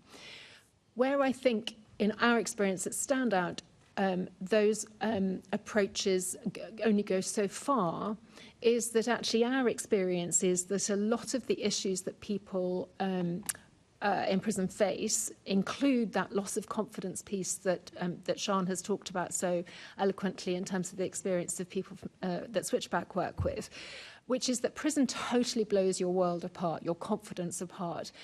You feel that you're going to walk out of the gate. We had a quote from someone who says, you think that people can smell prison on you. And that stigma, which runs so deep, also destroys people's confidence. So if you think that it's going to be inherently obvious that that's your background and your experience, and the world is going to look at you with that perspective and that lens, your confidence is shattered, your self-esteem is shattered. You don't believe that there is work out there that will be right for you, or indeed the work that is talked about in prison is very limited in its range, so typically rail track or construction. Fantastic if that's where you want to work, but if actually you're someone who aspires to something that is office-based or retail or indeed in any other sector, that isn't a solution to think that's all I'm ever going to be able to achieve. So actually one of the things that is really important is doing that work, investing in building people's confidence and self-esteem, reminding them and telling them that there are opportunities out there, and giving them time to actually get their own mindset ready for that transition out of prison. We characterise it quite often as a transition from living in a victim mindset. The system is against me, I have no control, it's always going to set me up to fail, to looking at how you can develop your own power mindset, which is looking at how you can find the things that you can change and how you can use that to start putting in place the building blocks for a positive experience, engaging beyond prison. So it's a complex area where there is some good practice, but some of it doesn't go as far as the things that are really needed, which are people-oriented, based in relationship, based in that continuous affirmation of people that brings a strengths-based approach to finding a solution for them. Thank you. And I should have said, and apologies for any confusion, that actually that was a question meant for you, Penny. But Sian and Matt, if you do want to add to that, please feel free to. Yeah, just add on a slightly different angle and looking at the role of commissioning within employability space. I think over the last few years, I think we've seen the right level of aspiration since the rollout of New Futures Network, and you've got some fairly influential people in the right places now with Lord Timpson, who's obviously spearheaded a lot of that employment relationships with this. There is still a lot of duplication that exists in the system, and I'll give an example this really brings to life. And I was speaking to a young person in one of the London prisons a couple of years ago, and he talked to me about how he'd received 5 CVs when he was in prison, but then no one supported him, get him a job, and he left without a job. And if you look at that, it's because there's a lot of funding that's going out there to achieve outputs rather than outcomes. And I think sometimes we're very quickly to say it's a lack of funding that's in the system, but it's a lack of joint up funding, and it's a lack of intelligent commission that exists. Another point as well is looking at the sort of labour market needs of the people who are coming out of prison. Some of the, especially for young people being returning to London, often they're being held outside of London, and some of the employability support that they're able to receive in there doesn't align with the labour market needs for the area they're being resettled to. So Penny mentioned around some really good programmes around certain parts of construction, but if that's not a realistic job prospect for you as you're getting released. So what we need to see is more intelligent labour market needs based on what they should be providing for people when they're in prison, making sure that leads to some realistic job prospects on release, but also looking at how you're joining up the funding between different services, because without doing that, you're sort of hitting the target but missing the point by having a lot of people doing the same thing, but actually no one getting that overall job outcome on. I'll add a couple of points quickly. Practicalities. So the point around joined up systems thinking. There's now an ID and banking admin officer in almost every prison. But what they haven't worked out is that you have to apply for a bank account at least 2.5 months before someone leaves, because it takes so long for the bank account to be open and go through the fraud process, that if you open it 6 weeks before someone leaves, as routinely is happening, when they leave prison, actually that bank account may well have been closed due to concerns around fraud. And that is something that you can't then easily solve. So then you end up with someone leaving prison with no bank account. They think they've got one, but actually it doesn't work. They can't use it to apply for a job. They can't use it to receive benefits. They are effectively, financially excluded. And so it's these practical understanding the system bits that Penny and Matt have talked about that I think is really important. And that's very much about this disjointed approach where you've got prison and then probation. They're called a service, but they're not working hand in glove. And through the gate really should be through the gate. So I think the second bit is around aspiration. I am blown away by what I see in the young men who walk through Switchback stores. Yes, some of them want to go into construction. Some of them want to go into catering. But my goodness, some of them want to make films. Some of them are incredible, talented musicians. And when we think about, what do we really want for young Londoners? We want that whatever happened in their past, where we as society probably contributed to it going wrong, that we fix it now and that we really open up aspiration and hope. And that's one of the things that we've been working on over the last couple of years at Switchback, is stopping thinking about this as a conveyor belt of people who we need to kind of, force into square holes. So taking a needs-led approach, and that, of course, means that in prison, you need to start that work early because, as Penny said, confidence is decimated in prison. You don't want to stand out because that attracts trouble. So there is a really important process about helping someone uncover who they really are, what they really have to give this city, and how we help them turn that into reality. And it's something that we're very proud of at Switchback, that we're not trying to make people go into a job that's there, but rather we want them to have the same life chances for the future as every young person in London. It's one of the reasons we're very proud to be a recipient of the Propel grants, because it allows us to give mentoring in that way. That isn't happening. There are, of course, people in the prison service who think that way, but the prison service isn't set up to enable that thinking. And we need to do more of that. We also need to make sure that there is a very, very strong handover from prison to release. Because all of those dreams and aspirations that you create and open up in prison, you need the hand-holding to help that turn into reality. And I'm not suggesting that construction or catering aren't good jobs. I'm saying that they're not the only things that young people dream of. And if you don't give them something that they can see themselves in, then actually easier money on the streets is a very, very tempting alternative. Thank you very much. Thank you, Chair. Thank you. Assembly Member Georgia, you do have an additional question. Yeah. Thank you very much, Chair. Penny, in London, approximately 38% of adults released from prison go on to reoffend. Now, you touched on stigma in a lot of your comments in response to Assembly Member Ahmed's questioning. So how do you ensure that reoffenders who are later then integrated into the workplace don't compromise the safety of colleagues, customers, or anyone else that they might encounter?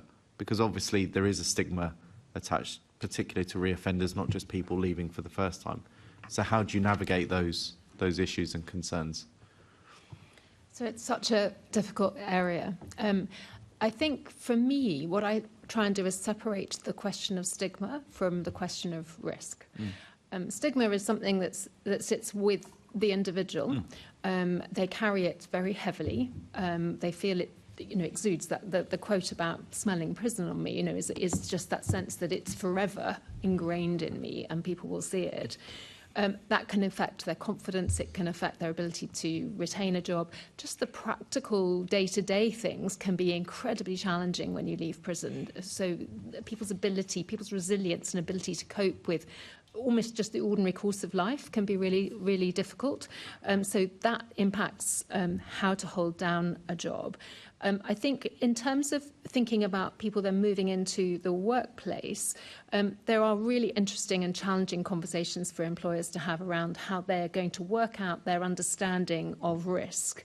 And I think as a society, one of our challenges is to recognise that when we send people to prison, they have done, that is the punishment. We have to hope that they have been supported to move on in life, and that if someone is being supported in particular by one of a third sector organisation to approach employment, that we trust that actually that journey has been successful, if you like, in the sense of actually the things have been put in place so that that risk is not the same risk that they presented previously. And I think that's one of the things that employers particularly struggle with, and which actually is a really important public conversation for us to have around actually what do we want for employment for people leaving prisons, young people and older people, to have opportunity, and how can we support employers to understand what has happened to someone, what their journey is, to understand what's in place for them. So one of the things that we aim to do, working with people, we offer our support on a totally open-ended basis, because actually our experience is it takes people a long time to really achieve what they want. And we might well have someone who came out of prison in 2023, has perhaps done a training course, has maybe moved into a first job, but will still come back to us for support to transition on into another job later. And that's about them wanting the confidence of knowing that we're walking alongside them, we're there to support them should they need it, to coach them through scenarios. But actually it's also helpful for us to then be on the table with an employer, for an employer to know and to be able to have an open conversation and to support an employer to assess their perception of risk and what their organisation needs and wants from risk. It's a really difficult area, but it is one that I think would be great to, to support London employers to be brave and to say, how can we understand this? How can we learn more about actually what risk people present and whether, in fact, we are at risk in employing someone? It's well accepted. I know Lord Timpson always has this line that, people who've been in prison and have been offered a job prove enormous loyalty to their employers. They are enormously grateful that they're given that opportunity. Actually, risk is not the risk that they previously presented, but we need to help employers to understand how to measure that and how to put in place support and to be flexible as well, to see actually that if someone has a long period where they're still working with probation, they're going to need flexibility that possibly other people in the workforce don't have to make appointments. They're going to need to have some understanding if actually something arises that has thrown them off track in a way that it perhaps wouldn't throw you or me off track, because we'd have the internal resources to be able to deal with it. And so that's a really important education piece to support employers. And in terms of, I think, it's a very comprehensive response, in particular that bit about Lord Timpson and showing loyalty to a company that's put them in employment, a prison leaver after they've left. But I'm just trying to, and if you have any real world case studies, and I appreciate what I'm about to ask is possibly very niche, but, let's say you have had one of the 38% in London that are repeated violent offenders, let's say, or sexual assault or something like that. Have you got any case studies, obviously not asking for names, but have you got any people that you've worked with where you have had those conversations with their employers and actually you've managed to navigate away in something that is a success story, and how did you get there? So if we're working with someone, we would always encourage them to have an honest conversation with their employer, and something that's referred to as the disclosure process as part of your onboard, as part of your recruitment process, is an opportunity for an individual to tell their story. My reflection always has been that at various points during people's experience of the justice system, they tell their story. It's initially in police evidence, it's in pleas in mitigation, it's in endless meetings and appointments with probation. But it's a different conversation when you're explaining to a potential employer what has happened, why, what led to the situation that took you to prison, but equally what you've done since and why you're no longer that same person presenting those risks. And that's something that is really important, that we support people in prison to understand actually also their rights. So what can an employer legally ask, so that actually they know that they can not answer a question if actually it asks for spent convictions, But equally, they know how to manage that process. And it's a two-way educational piece that's needed, because employers also need to be supported to understand it. But we have worked with people with complex cases, we have worked with people convicted of sexual offences, and we have supported people into employment with what on paper, if one looked back at what they had done, would appear to be quite challenging experiences and present quite a lot of challenges to employers. But that's about the preparation and support for that person. It's about the journey they've been on, and then it's about managing the process and supporting them and an employer to understand how to do that well. And, you know, you said you've obviously done this work now, you know, once again, stigma, and if we're talking about your general Joe public, you know, what they may think. If let's say, they found out through whatever means that their local cafe had employed someone, you know, who had committed a sexual offence, let's say in the past, gotten out there and, you know, do you, knowing that people have these general views, and I'm not getting into the rights or wrongs of it, whether people should have these views or not, or there's a stigma attached, but do you ever sort of go through that process and say, actually, given what challenges you may face if these things had ever become public or known to the local community, actually perhaps this job would be better for you, that if that episode ever did arise, that actually you've got less of a risk of losing your job, you've got a greater chance of having your rights known and maintained and things like that? I mean, do you go through those sorts of processes with prison leavers? So there are all sorts of complex things that come into play, but essentially, yes. I think, you know, you have to take every case individually, and that actually is almost a golden rule, that we can tend to look at offence types and labelling of offences.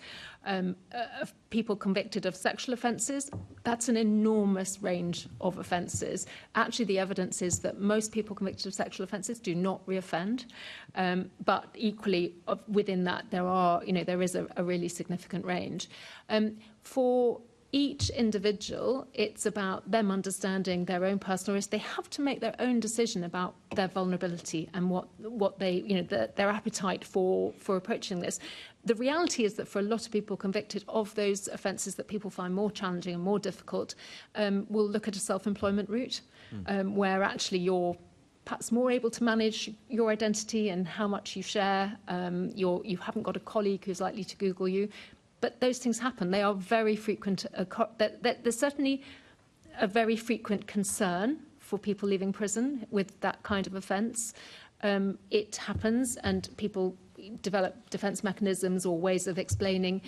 Some people, when if they're able to, because it's a case-by-case basis, will apply to have some of the kind of Google information deleted after a period of time. So you can apply on the basis that it's no longer of public relevance for that information relating to your, probably relating to your conviction, to be still out there on the internet. And there is a process for having that removed. So when we're working with people, we will be mindful of all of those things and bring all of that together. But ultimately what we're wanting to do, and why we kind of have a coaching approach, that's about empowering people with the knowledge and information they need so that they can make the decisions that are the ones that are right for them and that they will feel comfortable with. But that power of decision making comes from knowledge and information and feeling supported in having available to you all that you will need. Yeah, and I think, just as a general comment before I end on this, I think the point that you make about these things being a spectrum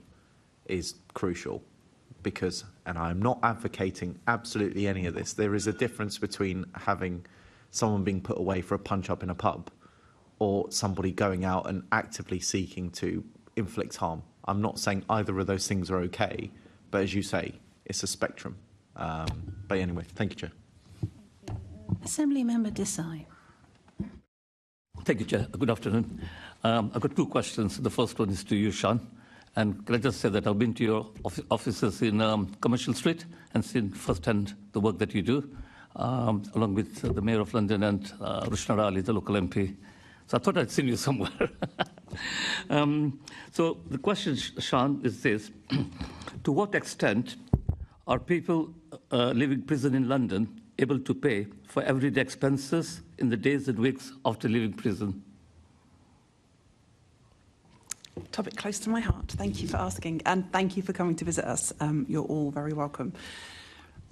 Financial exclusion and financial resilience, financial instability, these are all things that affect people leaving prison probably as much as any other vulnerable group in the country.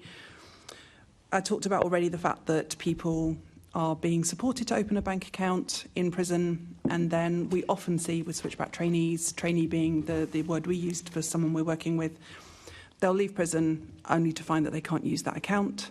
And that's a significant barrier to paying for anything, because now they're stuck with cash. And, you know, when you are living in approved premises, so when you're released from prison and you don't have anywhere to go and you're told that you're going to go and stay in a hostel, then cash is not a safe thing to have. If you're homeless, if you're sofa surfing, most people, most of the young men we're working with leaving prison have not got somewhere safe to look after their cash. So a bank account is essential. So access to financial services and products is the first step. The second thing is that people are given a discharge grant of around £89. As you know, I'm sure it wasn't increased in line with inflation for a very long time.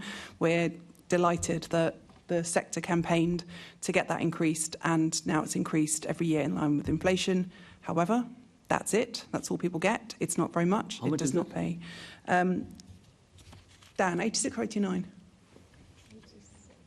86, thank you very much. My brain is turning upside down in my head. I think the first ever interaction between the audience. No, with my wonderful colleague there. So £86 for discharge grant. The second point I think is really important. People cannot apply for benefits until after they've left prison because of a technicality in the DWP systems. Now, one thing that we would love to see change over the course of the next 4 to 5 years is that to be tackled and changed so that benefits can be applied for from within prison. Because if we could do that, then people could receive a payment of benefits into their account on the day they leave prison, their first universal credit payment. They could have up to 6 weeks' worth of money. Because at the moment, they are waiting at least 6 weeks before they can get any universal credit payment at all. As we know, most people are not walking into a job. It's going to take a while. For some people, it's going to take months before they've got any income at all. So we're effectively saying to someone, leave prison, be homeless or in quite substandard accommodation. You have nothing. You normally leave with a carrier bag full of the things that you went in to prison with. And you're having to travel in London. We know how expensive London travel is. You need to get to your address where your licence is registered to and go and see your probation officer within a certain amount of time. And you've got to do that on London transport when you've got almost no money. You've got to feed yourself, and then you've got to think about getting a phone. You've got to get data for that phone so that you can start calling your probation officer, so that you can start applying for jobs, so that you can start looking for stable housing. As we know, London is an expensive city. So the short answer to your question is people are not able to pay for basic needs. They don't have the transactions mechanisms, they don't have a bank account, they don't have enough money, and crucially, very few people have a smartphone or the data to run a smartphone, which we know is increasingly important. When we think about how do we transform that, I said before, we need to ensure that applications for bank accounts happen way before the 6-week closing period in the prison, so ideally at least 2 months, if not 3 months before, and making sure that that bank account is up and running and active and has passed all of the fraud processes. We need to get DWP to change their system so that access to benefits can be enabled from day one of release, and payments can be applied for and in the account on day one so that people have a reasonable amount of money. And secondly, we need to think about what can London do to support people. So there is, for example, the 50% discount on Oyster travel for people who are job seeking. But to do that, you have to be in receipt of an allowance. We already know that people can't make any application for benefits for the first few days at least. And so thinking about how can those discounts that are available to people be made available to people leaving prison from day one.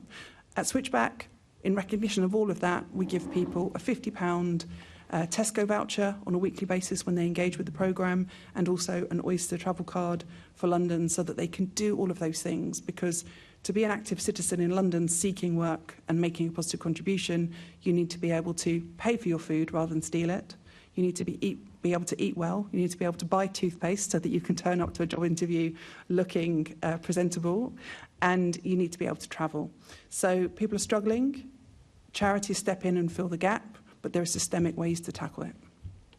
Yeah, I was going to ask you a question that you already partially answered, because I think the link between supporting people leaving prison and actively sort of seeking work or, as you say, enrolling on your program in terms of training and so on, because I also strongly believe that rights come with responsibilities, and there's got to be a link between supporting people leaving prison, but also sort of engaging them with training programs like you do.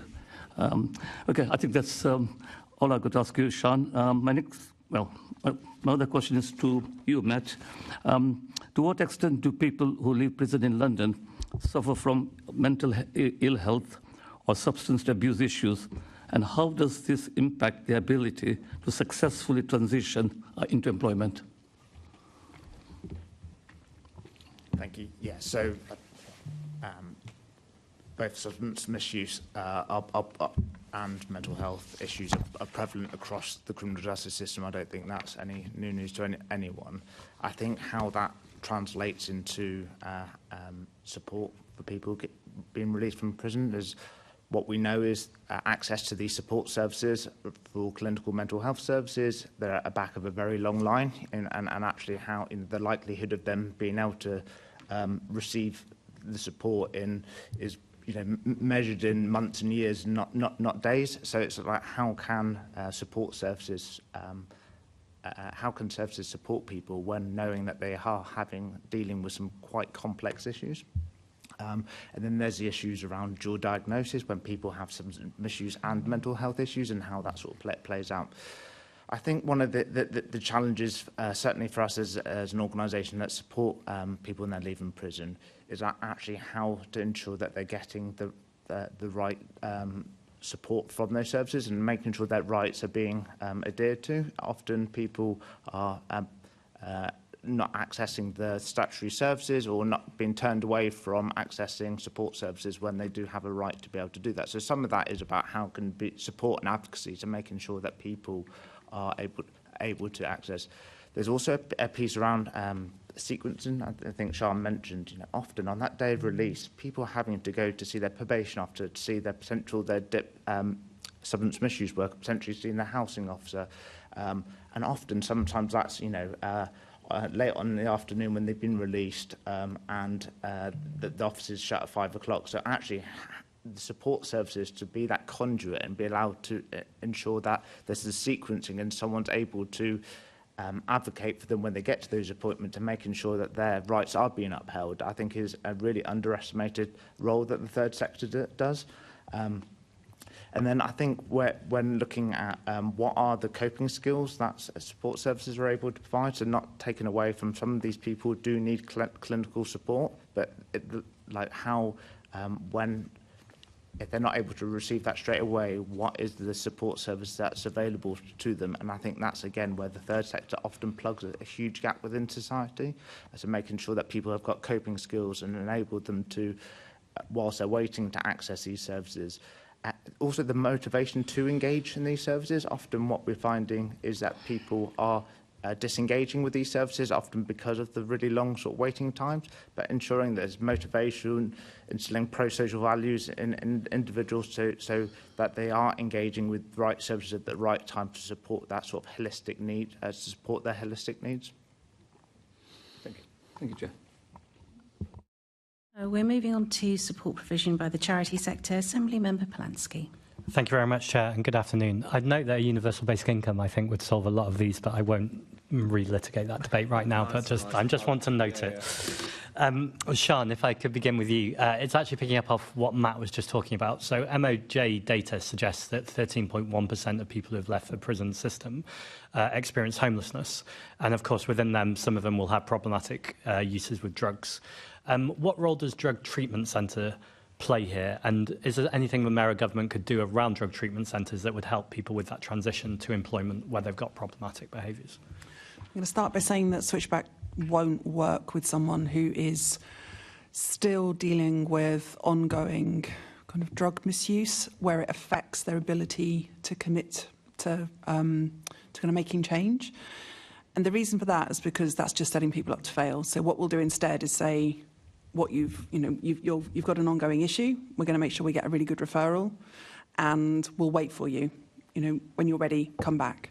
So my first point is that you can't try and help people commit to work training if actually they're really struggling with mental health and addiction. You've got to deal with those issues first. The second thing I would say is that you can't deal with mental health and addiction if you're homeless. So housing comes first. And a housing first model would transform people's experience. It would speed up recovery rates. It would reduce costs. It would reduce crime, because so much crime is reduced to, due to homelessness and mental health and drug addiction. So mental health is really important here. And I think drug treatment centres are important, but they're not actually as important as housing. And it can't be any old housing. You need to be housed in a place where there are no drugs. So recreating kind of drug-free wings outside of prison, I think, would be a really important point. And having a transition so that you go from a drug-free wing on a prison to a drug-free centre and a drug-free home after prison.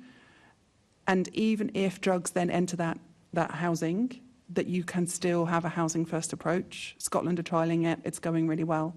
I think there's so much evidence that all of these issues are dealt with by having primarily safe, secure housing.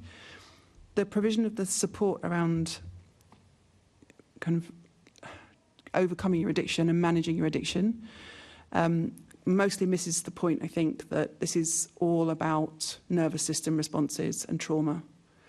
And when you think about what people have experienced on the pathway into prison, through prison and out again, we've got to address trauma, not addiction. Addiction is a response.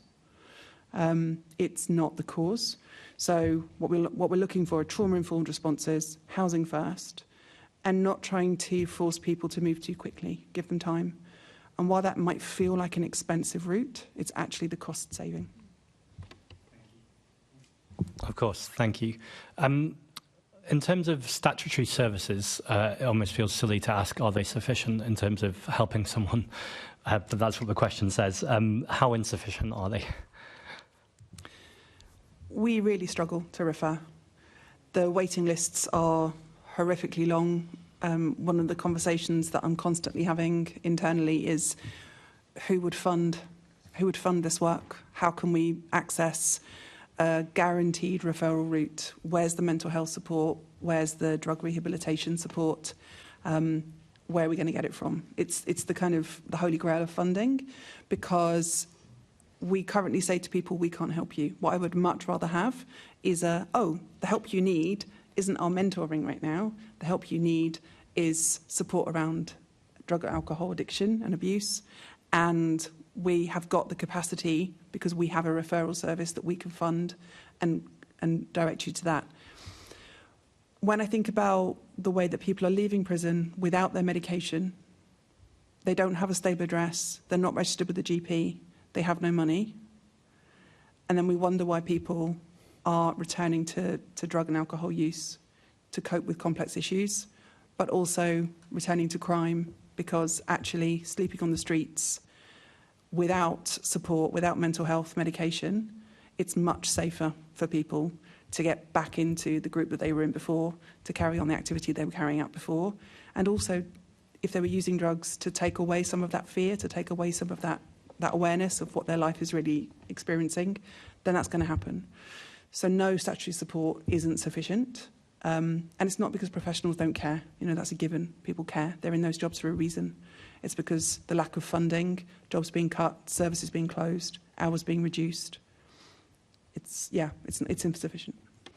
And all three of your organisations are doing amazing work in a whole ecosystem of people trying to muddle through this kind of often chaotic circumstances. But Sian, could I ask you, do you think that...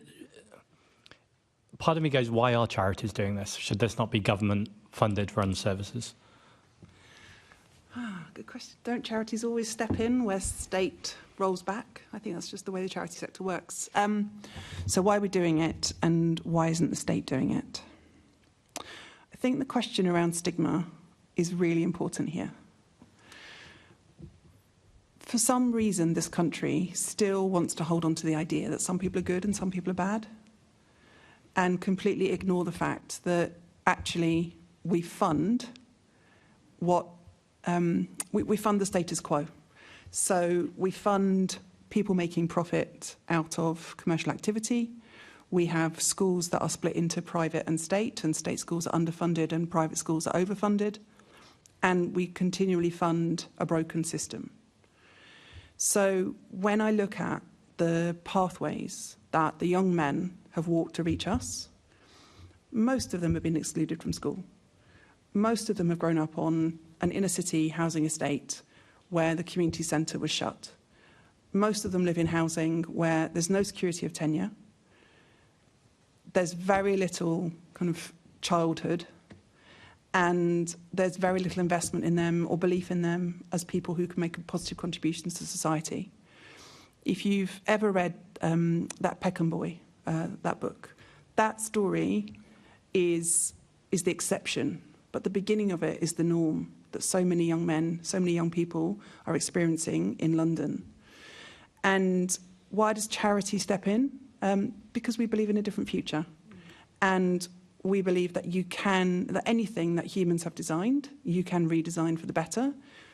We also have a fundamental belief, I think all of us, that every Londoner has a right as well as obligations. And we talk a lot about obligations. We talk very little about rights. When I think about what the young people that we're working with want to give back, they're lobbying me that in our next strategic plan, they get to play a role in going into schools and going into community centres and sharing their story and acting as mentors, because they never want someone to have to go through what they've gone through. But they know that no one is reaching out, or not enough people are reaching out to make sure that doesn't happen. It's not what Switchback was set up to do, but they are desperate to make sure that no other young person experiences the exclusion, the discrimination, the lack of support, the lack of opportunity. And that's why charity steps in, because when you go to, I'm an ex-civil servant. When you're a civil servant, you don't get to choose what you do. You're told what you're going to do. When you're in the charity sector, you can throw all of that out the window and say, where can we make a difference? What's going to work? And who's going to walk the journey with us and work alongside us? And one of the things I really think is important about the charity sector is don't set us up to compete. We're not in competition with each other. We are trying to collaborate at every single possible opportunity to reduce costs, to make sure people get the support that's most appropriate for their needs at the most appropriate time, and to get more people living good lives, living productive lives, living successful lives, to reduce the cost of the state. That's what we're trying to do. So commissioning, contracting, all of these approaches don't set us up to compete, set us up to collaborate. Such a beautiful answer. Thank you. And thanks for all that you do. Penny, if I can come to you. So what role does the charity sector play in supporting people leaving prison and helping them into employment? So I think sometimes we're the glue that holds a system that is under enormous stress together. But of course, what we haven't done is we haven't gone into it to be the glue. That is just kind of effectively the role that we can play or do play in delivering what we deliver. As Sian has said, we're motivated by seeing a need and feeling that that need is not met by the system. And I think it's not that the need is not even seen, it's perhaps partially met, but not as effectively met as we know that it needs to be if actually we really believe in people and supporting them to make change. And I think that has always been the nature of the third sector. We're an interesting combination of panel here because we have, I think, probably three quite different ways of structuring our work, and obviously there's quite a scale difference here between Switchback and Standout and Catch-22. But that, for me, is, if you like, the richness of the landscape, that actually we can all perform different things within it. There's Catch-22 that can do it at scale. Matt, I think, mentioned 15,000 people a year. We're 150 people in prison each year, and then that number following out, so it's a bigger number in total. I don't want to be a catch-22. I like the idea that Standout's expertise is London, and that we're local, we're doing a relational thing, but we also need the catch-22s. It's a combination of that state provision and then what the state contracts out to some of the bigger providers who can come at it with a very values-led approach because they're not a commercial organisation and they've got that freedom and they've got that origin in supporting people because actually most charities started small. It's just that some have chosen to grow. But I think that point that Sian makes about not setting us up to compete against each other is really important, and that for us very much on a kind of month-to-month, year-to-year basis is about where we're going to get funding from. The funding doesn't fall into our laps. We have to work incredibly hard. Standout has chosen to have all of its work charitably funded, partly because it's a huge effort to compete in some of the competitive contracting, and we wouldn't do that as a primary contractor, but potentially as a secondary to someone like Catch-22 or one of the other bigger organisations. But also, actually, that independence of funding, I think, enables us to focus on delivering actually what people that we're working with need, because that's what we push into. We hold that central to all of our thinking. And the independence of our funding allows us to keep that laser focus on meeting the needs of people who are leaving prison in London and how we can support them. It's hard work, as I say, but I think it's, for us at the moment, at this current stage of our growth, that's a really important thing to hold on to. So actually that rich mix in the landscape, I think should be seen as a positive, but I think it would be great to have increased that understanding of actually what it takes to deliver. And if there was a comment back, it would be, I think that actually sometimes HMPPS and the MOJ find it hard to accept that actually small third sector organisations can do really transformational work. I think sometimes we can be seen as nice to have, but not essential. But actually, I think if you took Switchback out of operation, if you took Standout out of operation, I think a year on you'd see a very different picture across the London prisons. And there are other small organisations that similarly would fit that bill. And that would be so expensive too in terms of the consequences. I mean, we should be measuring things in humanity, but also the economic cost yes. would. Yes, yeah. Matt, if I can turn to you, what interventions have been particularly effective, whether inside prison or outside of prison, other than mentoring and coaching? Because someone else is going to ask about that shortly. Yeah, sure. So I think expanding on Penny's point, so I think the point really made is not looking at the third sector as like a homogenous group, because actually there is a large scale across the group, and that's probably the right approach as well. So Catch-22, our work that we do within the criminal justice system in London is 100% funded via statutory funded, so whether that's via HMPPS or through MOPAC. So opposite side for where 100% charitable funding to 100% sort of funded through statutory, which demonstrates the scale. I guess with Catch-22, we're a 200-year-old organisation, and our sort of heart really lies in reforming of public services. So it's looking at actually how you can work within the system to inform and influence systemic change. So I think where we're looking, and it's understanding of the specialism and the different approaches that charities are working within the sector. And it's not to say what's right or what's wrong, but it's understanding that, the charity sector is often just grouped together as it's private, state or third, and understanding, well, the world's a lot more nuanced than actually, and that's a really good thing. And actually, as Sian mentioned, but it's looking at how we're working together to complement each other, and because actually knowing that some of the approaches which Switchback and Standback would do could be far better than what would Catch do, and hopefully vice versa as well. I think it's looking also about how the role of the third sector can play that role of being a conduit between the statutory services, and because often what we see is the lack of trust within the statutory services, and actually how you can use the third sector organisation that don't have necessarily the same connotations or same negative experience of statutory services, but actually how to support them to engage within that. And I'll give an example. We recently did a pilot service working with young Londoners who were at increased risk of being recalled back into prison, and a lot of that was for non-compliance, so they just weren't engaging with their probation officers. So it's looking at how we delivered a specialist intervention, delivered targeted support at those at increased risk of being recalled back to prison, and working with probation to help them engage within it. So it's not an either-or, it's about how understanding that the system can work in harmony with each other to achieve best outcomes for people. So I think that's like from a slightly different perspective, and trying to frame it in the way that it's not an either-or game. It's like actually how we can work together to get the best outcomes. Thank you. And just finally, Penny and Sean, don't feel like you need to, but are there any particular interventions where you think I just really want the committee to hear about this thing we did, because it's really helpful to hear? Before I answer that, can I give you a stat? Yes, please. Government figures recently released, £53,801 is the cost of holding someone in prison for a year.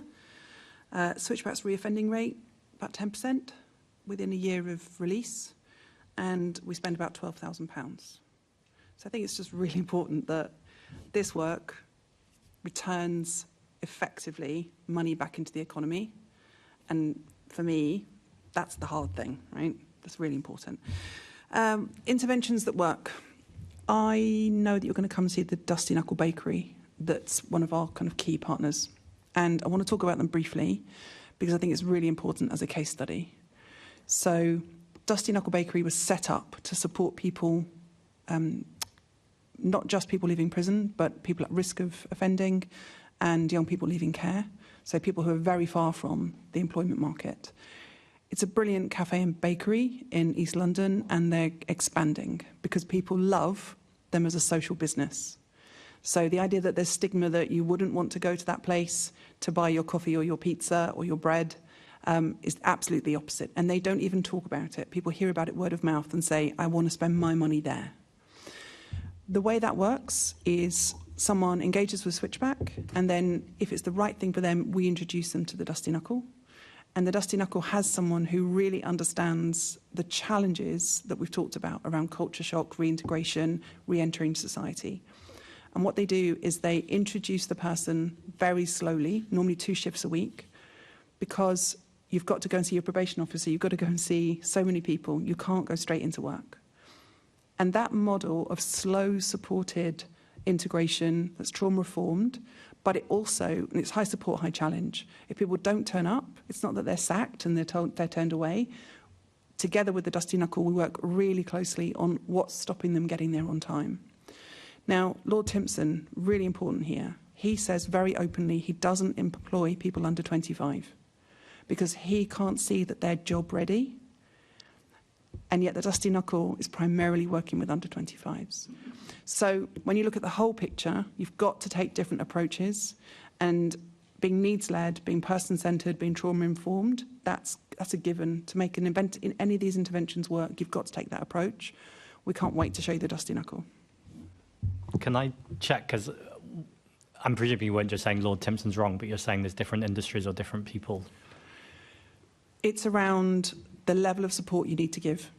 Right. So if someone has been work experienced, they've got a family, they've got a home, and they've had really good employment support in prison.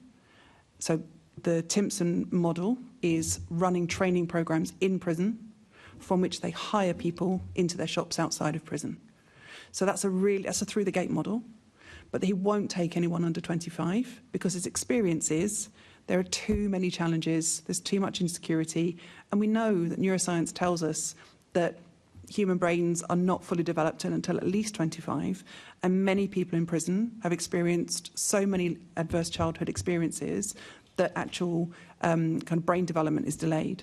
So it's about recognising where people are and saying that a simple model of you can be in full-time work within a few weeks of leaving prison is really about people who have experienced minimal trauma or who have had extensive work to overcome it. Where there is significant childhood adverse experiences and trauma, you've got to take a longer approach. Thank you. Thanks, Chair. Thank you. That was really interesting. Thank you. Assembly Member Clark. I think Penny looked like she was just about to answer that question, but I'll give you an opportunity to I may be asking the question you were going to answer anyway. But Penny, what role does mentoring and coaching play in supporting people leaving prison onto employment? So I think we think that that's a really important thing. For us at Standout, that's about starting that relationship building before people are released. That, the obvious pun is that you've got a captive audience, but leaving that aside, the point is that actually you can work with people who are in prison. That is then investing time in getting them to start thinking in a really positive way about what they're going to need, what's going to need to be put in place, actually what the challenges are that are going to lie ahead of them. And we deliberately developed a model that started with that engagement through initially actually through a group program in prison, a 12-day program, so we do a huge amount of work. But that builds the relationship. What we then find is that you create that trust, and the trust is really essential for then that ongoing relationship and for people engaging with us and picking up for support after release. And we have very high take up for that. 70% of the people we work with in prison who complete our program will come to us for some level of support outside. And that's, I think, we're still working with about 60% at 6 months and something just a bit under that at 12 months. So actually it endures for a really long time. I think whether you characterise it as mentoring and coaching, and you've got both options across the table here, what it is about having someone who's there walking that journey with you, who can hold you to account. So I think from our perspective, it's less about advising you on what they would do, but it's about holding you to account and encouraging you through a set of coaching questions and that coaching relationship to be thinking about what it is you want to achieve, because actually that's where success will come from. Success comes from opening up for people the possibilities and the self-belief that there's something out there that's worth them working at, because that journey is hard. And so they're going to have the motivation if they're going to make a success of that transition to out of prison. We would like to see, as I think Switchback would as well, everyone in prison who wants it offered that kind of support, because we think that would make a really fundamental difference. But actually, that's about also offering quality of support. And so it's about building relationship. It's about doing it really well. It's about training up, whether it's through a volunteer system or whether it's through paid team, which is the model that we use. Actually, it has to be intentional. But we think that it can make a really significant difference to someone to know. Often people who perhaps family have left or had enough of, who've not come back on their scene yet, and to have someone you can go to as you navigate some of the issues and who holds you to account for that. Because I think that's a very important point, that actually, there is a sense of challenge that comes that we can then bring to that relationship. We can also support better success in managing their relationship with probation. So we can actually be in that space. So, for example, we did a gate meet last week with someone who had no one available to support him, no family members, and the team were able to turn up with a phone, which meant that they could then help him navigate the appointment. They were then able to accompany him to probation. In that space, with his agreement and with the probation officer's agreement, they were able to help mediate that conversation. And she had been the same probation officer who had recalled him previously. And the dialogue ended with her realising that he actually was determined to stay out of prison. And the realisation for him, which was that actually, although she had recalled him, she didn't want to recall him again. She wanted him to be successful. And it actually has set their relationship up on a totally different basis. So being able to be into those situations as a mentor or as a coach, you can really make a difference for people. So, at the end of the day, we think it's really critical, and more support to roll out mentoring and coaching relationships for people would make a real difference. That's really helpful. Sean, you've got that look on your face. Go ahead. I wanted to add a couple of points, fully support everything that Penny has said. Kind of going back to the question about the role of charities, when I think about the nature of the relationship between a probation officer and, for example, a Switchback mentor, one is compulsory, one is voluntary, and that makes a big difference. When I've been working with some of our experts by experience and asked them, what would success look like in 5 years' time? they said that at least half of prison staff have undertaken a mentoring qualification. So we might think that it's always better to have someone in the voluntary sector, but what people are really telling us is the people that we engage with, we want them to talk to us like this. We want them to talk to us, with respect. We want them to see us having potential. We want them to care that we don't end up back here. And we want to be on the same side rather than it to be adversarial. So I think, we absolutely see that being a non-statutory service that is voluntary changes the potential for some people to engage when they wouldn't otherwise.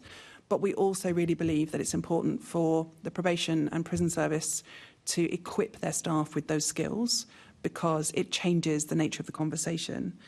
And I think finally, Penny said it, and I would absolutely echo it. It's about relationships.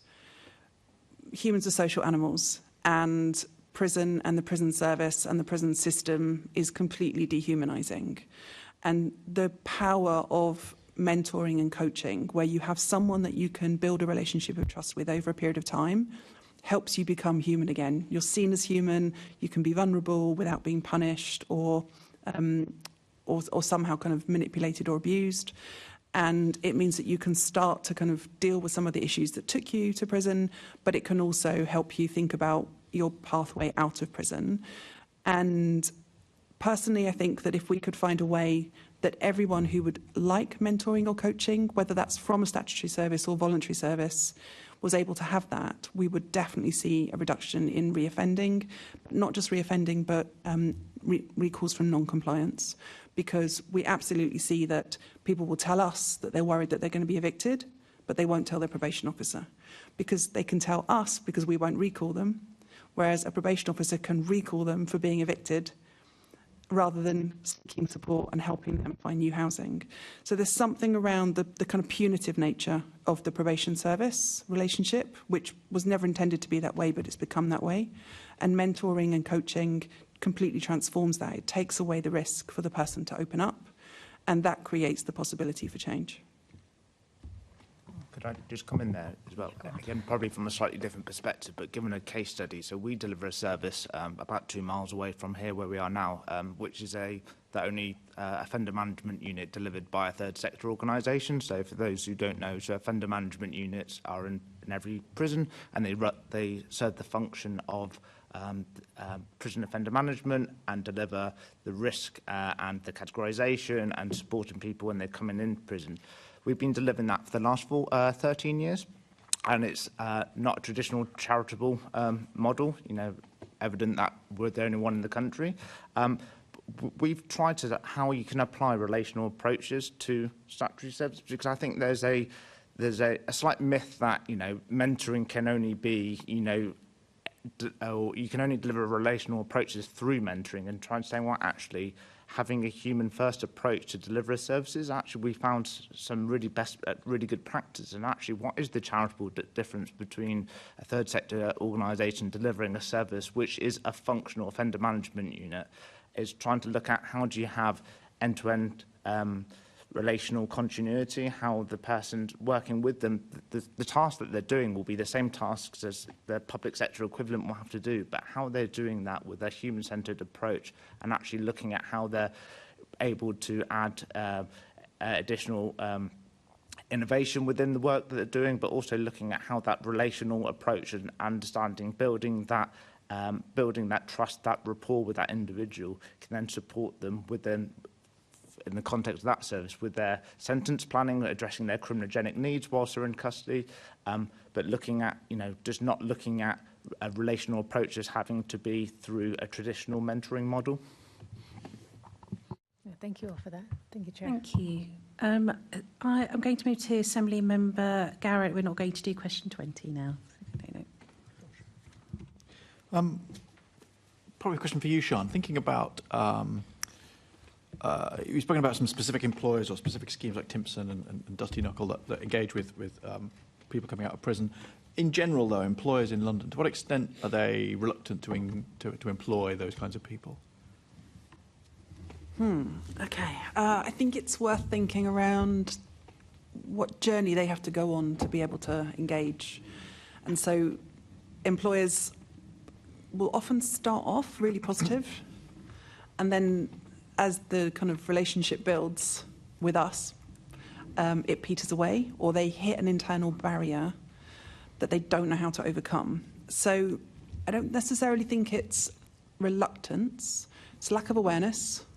So I'm not even in the game because I have no idea that I could employ people who are leaving prison. I wouldn't know how to reach them. I wouldn't know how to find them. So there's something there around the New Futures Network really being very good at creating the open pathway. The second piece is around stigma.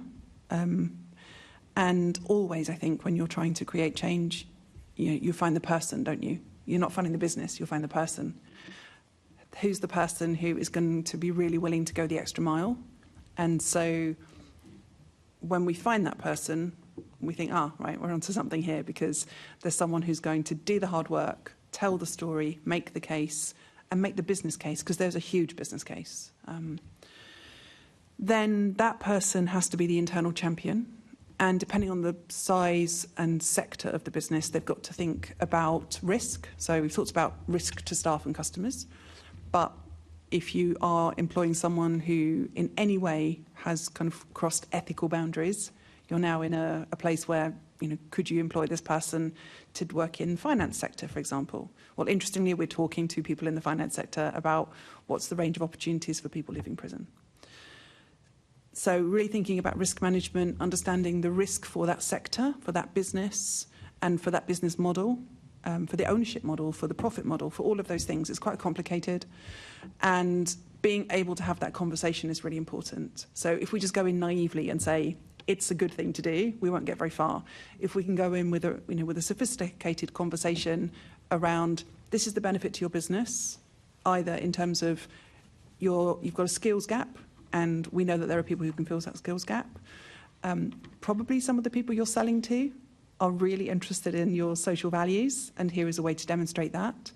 And probably there are tax and other financial benefits to this work, and we can help you leverage them. So really thinking about the business case is important. However, that said, one of the big challenges is the fact that it often comes down to people's almost fascination with someone's actual conviction. And that, I think, is a point of privacy. So if it doesn't come up on a DBS check, or your business doesn't need a big DBS check because of the work you do, then probably that really is that person's business. They've served their time. As Penny said, prison is the punishment. And what we should really focus on is changing the stigma and changing the narrative and changing the expectation that if there's something in my past that is private, it really should be allowed to stay private, unless the risk is that you need to know. And that's that point of making sure that we do the onboarding well. So I don't think it's necessarily I don't think we can give a percentage. I don't think we can say most or few. I think what we can say is that business is becoming increasingly aware. Lord Timpson is a fantastic poster boy for this. We should make the most of it. However, becoming aware is the first step. Then there are quite a long kind of journey to get people through. It's very few companies that make it all the way to the end. And thinking about all of those challenges that you just described, and I'm sure there are more besides, thinking last time we looked at this, 2023, since then, obviously, the labour market generally has become worse, so unemployment's ticked up a bit. We've seen, particularly, I guess, a lot of these people are going into potentially relatively low-paid, entry-level type jobs, and we've seen that sector of the job market in particular has become more challenging. And obviously, that creates an opportunity for people just to go straight past all of the people we're talking about here and go, well, look, there's easier people that I can just pick off the shelf. Is that something that I don't know whether you or others are seeing is making all of these is an additional challenge, effectively? I think the point that Sean made about actually what it takes is someone prepared to spearhead it within a business, and so undoubtedly there is there are a range of sectors of the population who present really compelling cases and really compelling need, and who are easier, frankly, to deal with. But I think that therefore encouraging employers to understand perversely that there may actually be a reputational benefit to being bold in this space. And I think there's growing evidence now of businesses who celebrate that story and what they're doing, and people are more interested, and that's about changing societal attitudes more generally. also the business case success. But I think finding the champions and equipping them with both the sort of knowledge that they need to take it forward. It's one thing to say, you know, I've got a managing director or CEO who thinks this is fantastic, but if that doesn't filter down to the hiring manager who is going to then put in place systems and approaches that actually will make it work, then it's not actually going to be successful. One of the things that I try and consistently say when I get to kind of talk to employers, and did this the other day with New Futures Network, is that I think that people are tempted to, you know, they look at the Timpson model, they look at the Greggs model, and they will say that they have got, you know, X thousand members of staff who have got convictions or who've been in prison. And their heads immediately go to, how am I going to have X thousand members of staff? And it really simply, what we should be saying to London businesses and London employers is start with one. Start with one person and do one recruitment really well and support someone who's got that experience of custody to join your workforce and learn through that experience, and then aim to do another one and to allow it to build incrementally. And in reality, that is actually what Timpson did, because he started with one chap who he met in HMP Liverpool, I think it was, many years ago. But I think there is this idea that what the people need to do is to sort of suddenly have a huge programme.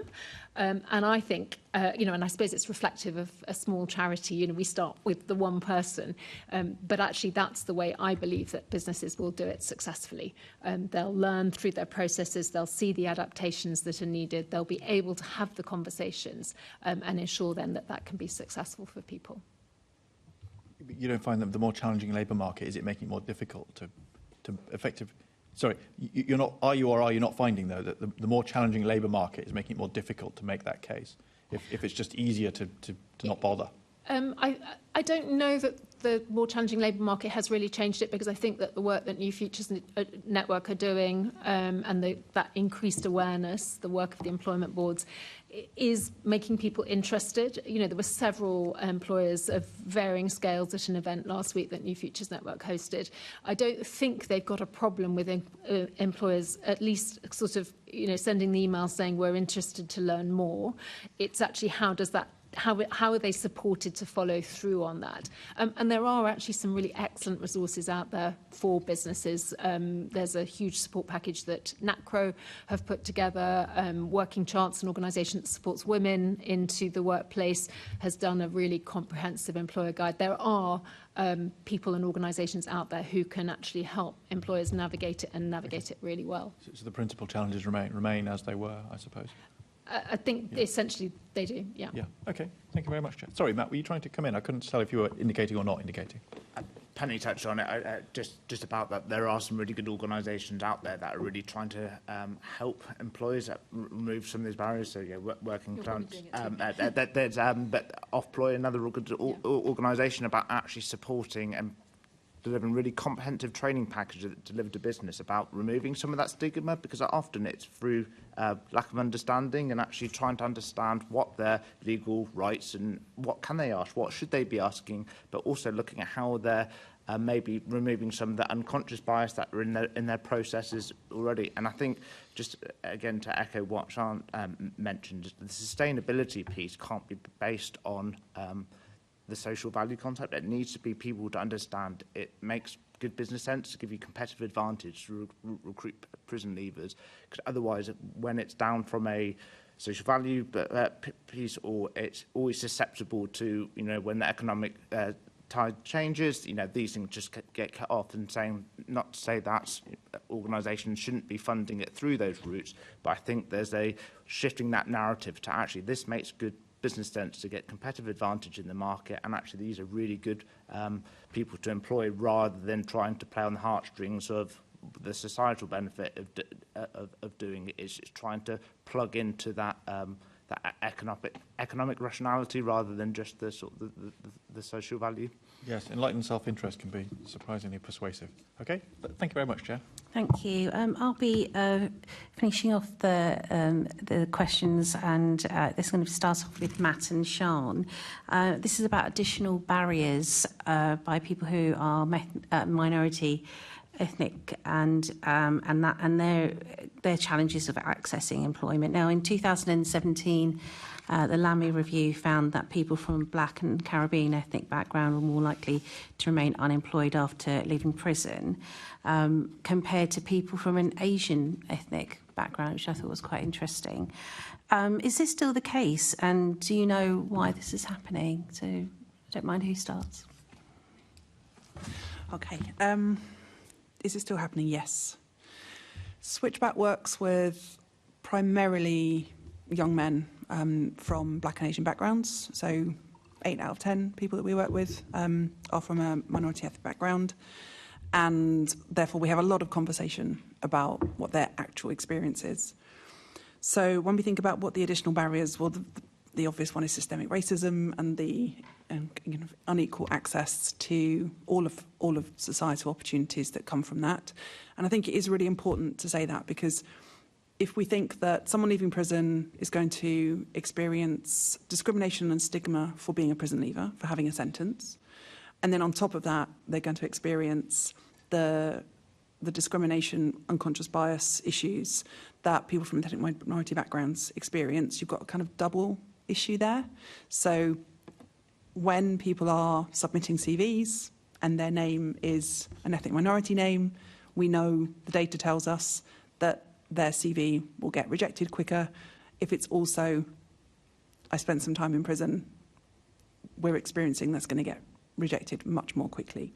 So I think just acknowledging that they're on a very unequal playing field is important. There's also very kind of important issues around how someone feels about themselves. So we hear a lot from switchback trainees from minority backgrounds around, I feel like an imposter. You know, you've done this great thing of introducing me to Google, and there's some job offer in a place like that, but I don't belong there. You know, that's not my world. People like me don't go there. So there's imposter syndrome that is around, I've never experienced anyone believing in me, and I've never experienced society telling me that these kinds of opportunities are for me. And because of the combination of having a criminal sentence, criminal conviction, and coming from an ethnic minority background, it intensifies that feeling of, I'm not going to make this, I'm not going to manage this. And I think we regularly see people kind of drop out of the programme when the pressure to succeed, not that we put pressure on people, but that pressure from themselves that I can't achieve these things, and the stress kicks in. We know that people from, particularly young men we're seeing growing up in kind of London estates, they're just having less exposure through the school system, through their kind of their childhood and through their youth to professional environments.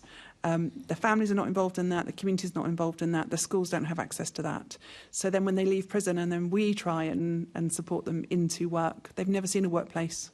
They've no idea what to wear, how to speak, how to turn up. And it's very challenging. Sometimes it can lead to people just dropping out completely. Sometimes it leads to people being kind of persistently late. And in a traditional workplace environment, you would go down a disciplinary route.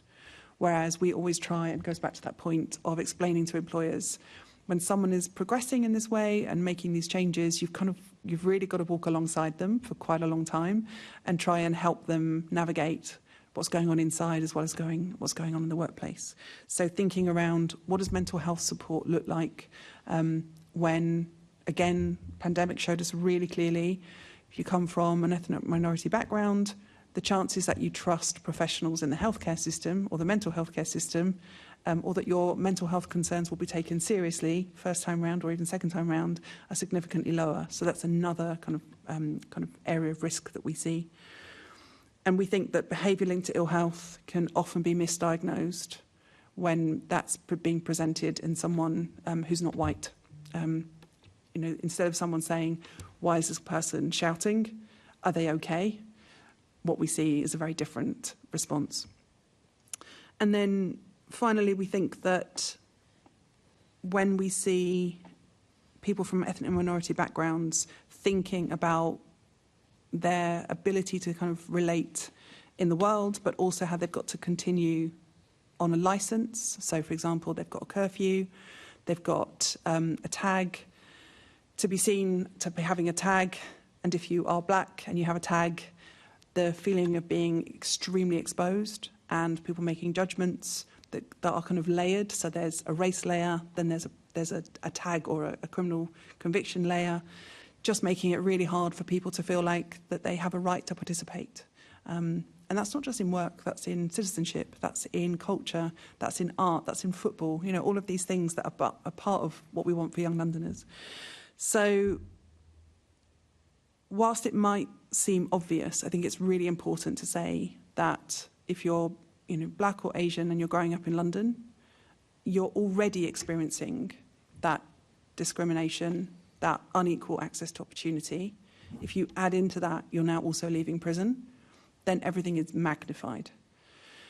And the way we're going to solve that isn't just by thinking about prison leavers, it's also going to be thinking about addressing discrimination based on race and ethnicity and really driving that. But when we think about prison leavers, we've got to give particular support. We've got to make sure that mental health needs are prioritised and understood, that behaviour is seen as communication, and that kind of open dialogue happens. And you know, we receive a grant from the probation service specifically to work with young men from minority ethnic backgrounds. And that has opened up a conversation between us and probation about how challenging that is, and how for many young men, when they're going to probation, it's not just the probation that they see as some form of authority. They've probably had a bad experience of authority their whole life. They've probably been stopped and searched more times than they can remember. They've probably been told when they were young that, you know, that they were in trouble when actually they were just out kicking a football. So really kind of helping people understand that a young man leaving prison, if he is also black or Asian, he is less likely to trust authority to be on his side, and therefore thinking about the challenges that creates for probation is really important. When we then think about employers, and we know that receiving a CV with a foreign-sounding name on it automatically reduces their chances of being progressed to an interview, all the way through we can see these problems. Yeah, so, I mean, that you're kind of relating it to inherent systematic issues that are already in existence.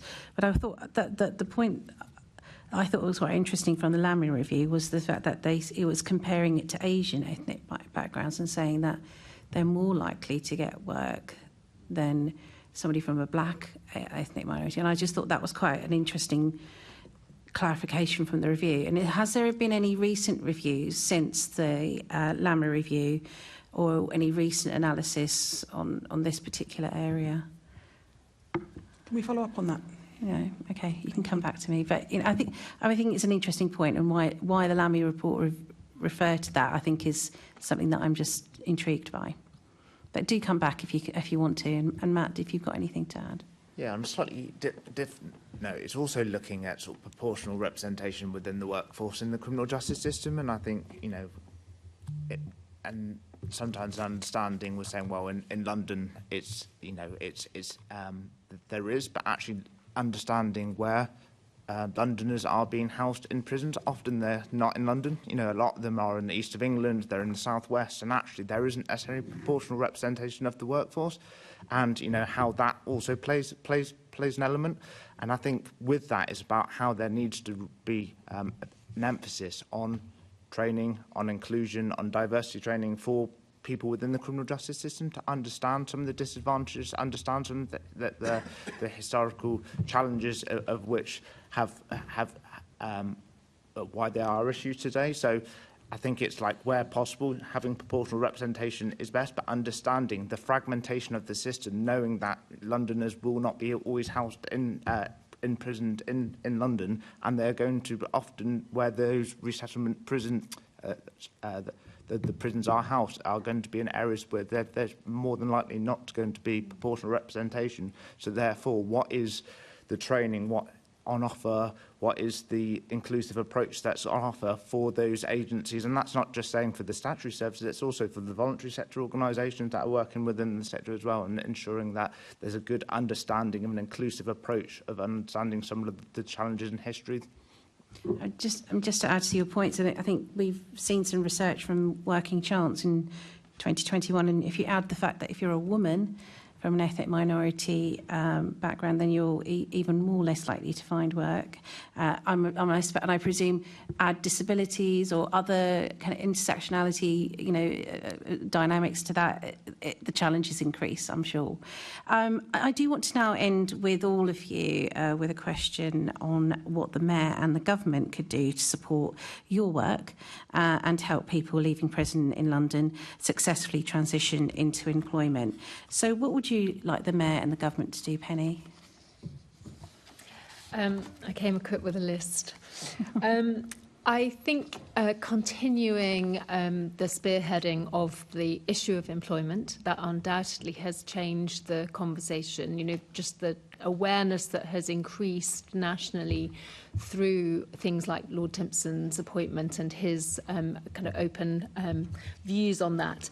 And I think that there would be something that London could do specifically. We have our own unique employment market. I think there are some examples of very good projects around the country, but where they've been successful is recognising the unique features of the employment landscape in that area. And I think something that came from the Mayor's office that looked at employment across London, looked at the range of sectors that we would want to see represented engaging in this field, that would be, so to sort of champion that would be fantastic. And actually, frankly, let's aim to make London best in class. We talked about the importance of people being equipped to do this well.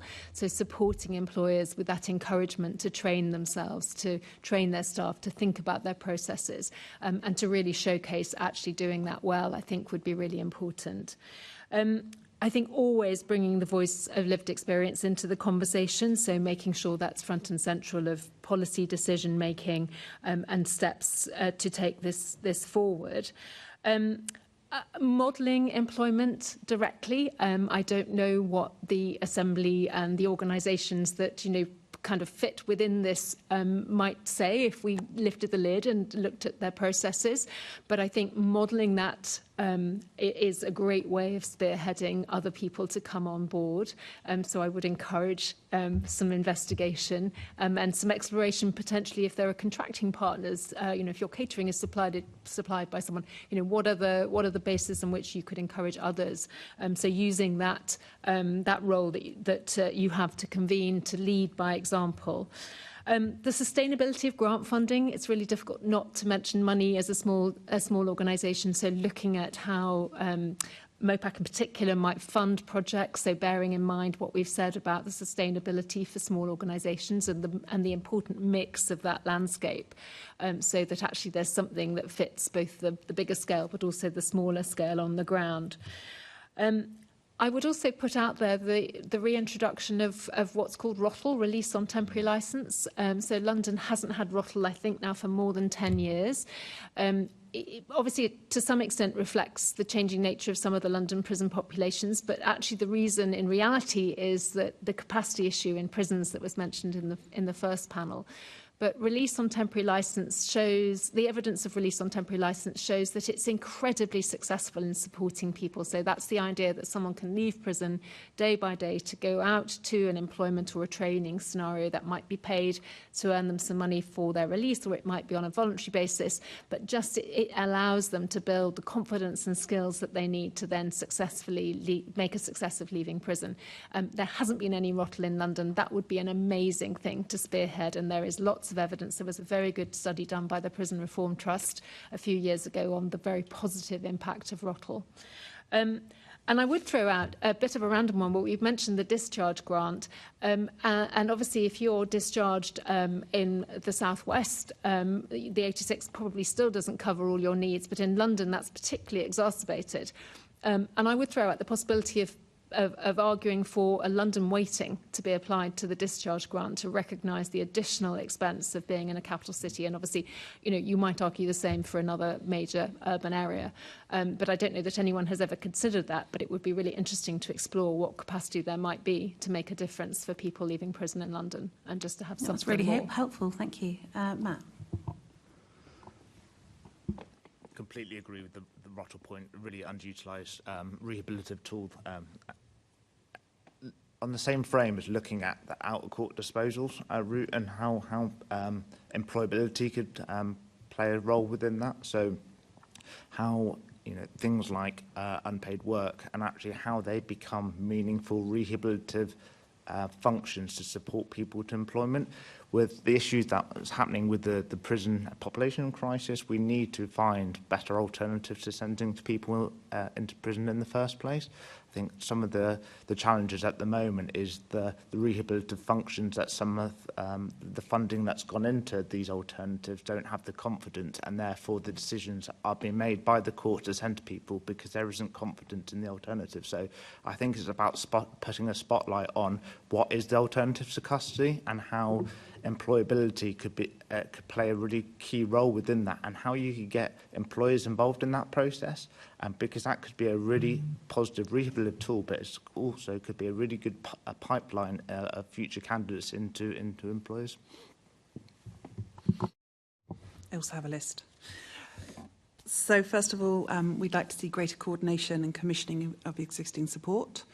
In Greater Manchester, the Mayor there has commissioned a 10 weeks support through people's release from prison, and that's funded by the local authority, and people are seeing good outcomes from that. So we'd like to see London take an active stance on saying that every young person, from a Switchback perspective, or every person leaving prison who is going into temporary accommodation particularly, would be given holistic support in the form of a mentor or a coach. The name is irrelevant. It's the function, and we would really love to see that happen. Secondly, the move on point around having temporary accommodation, so CAS 3, is limited in its time, and at the moment, housing officers have no real responsibility to help people be housed, and we would like to see people leaving prison have a right to housing, because they are often recalled simply because they are homeless, and that isn't the function of prison.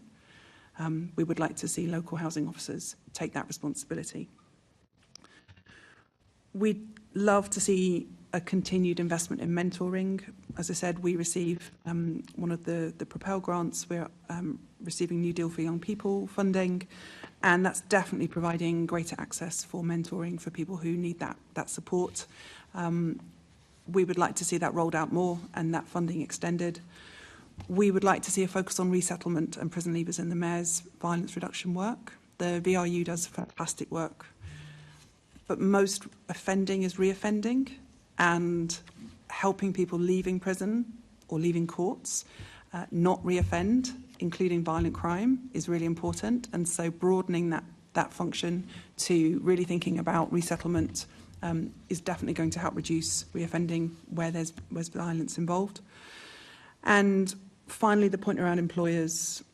There are some amazing employers across the city, and what we would love to see is London investing in employers to help them understand the needs of people leaving prison, entering the workplace, to have a support function. So, for example, I've employed someone who's left prison. They're experiencing mental health challenges around being in the workplace or in resettling.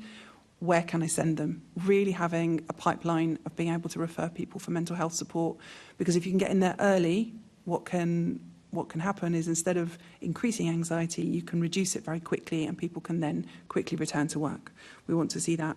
We also want to see the Mayor's office understand that employers want to help, but they need that support. So in the same way that firms want to trade, they also want to employ, and really embracing that and supporting that. Final thing is around finance. Local government could increase the local housing allowance to support people afford sustainable and healthy housing, if that was brought in line with market rents. And local authorities, we've seen through the pandemic, but we've also seen through the last 15 years, that local authorities are very good at creating specialist support funds and specialist support services.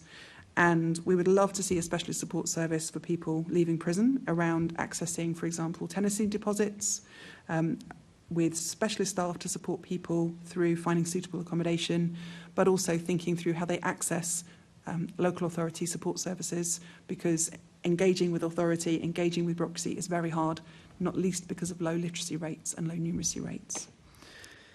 Thank you very much. I mean, if there's anything more you want to add to the list, write to us. And Penny, your point about modelling, I think, was really important. One of our committee meetings before we asked the Mayor in one of our recommendations to join the Ban the Box campaign, and to date the GLA has not signed up to that initiative. Would that be something that you would recommend too? Be a great starting point. Okay, great. Well, thank you. I mean, the challenge would be to take it on further. I mean, Ban the Box is a great starting point, but I think really push to.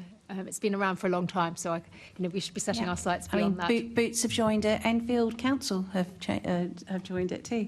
Right, we have now reached the end of the session. I would like to thank our guests for attending this meeting and for all their contributions today. The committee has a few remaining items of business to deal with, but in the meantime, guests are welcome to leave the room or remain seated to observe the ongoing proceedings. Won't be long. Can I ask the committee to note the report and the discussion? Can we also delegate authority to me as chair in consultation with party group lead members to agree any output arising from the discussion? Can I ask the committee to note the work programme? Next meeting of the committee is scheduled 2nd of September at 10 o'clock in the chamber at City Hall. I have no urgent business, which concludes today's meeting. Thank you, everyone.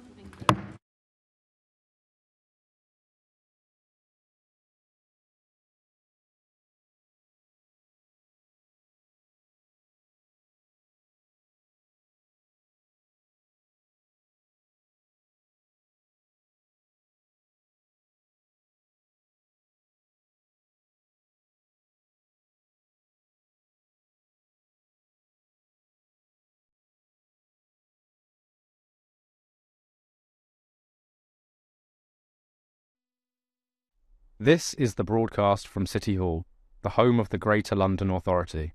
Please stand by.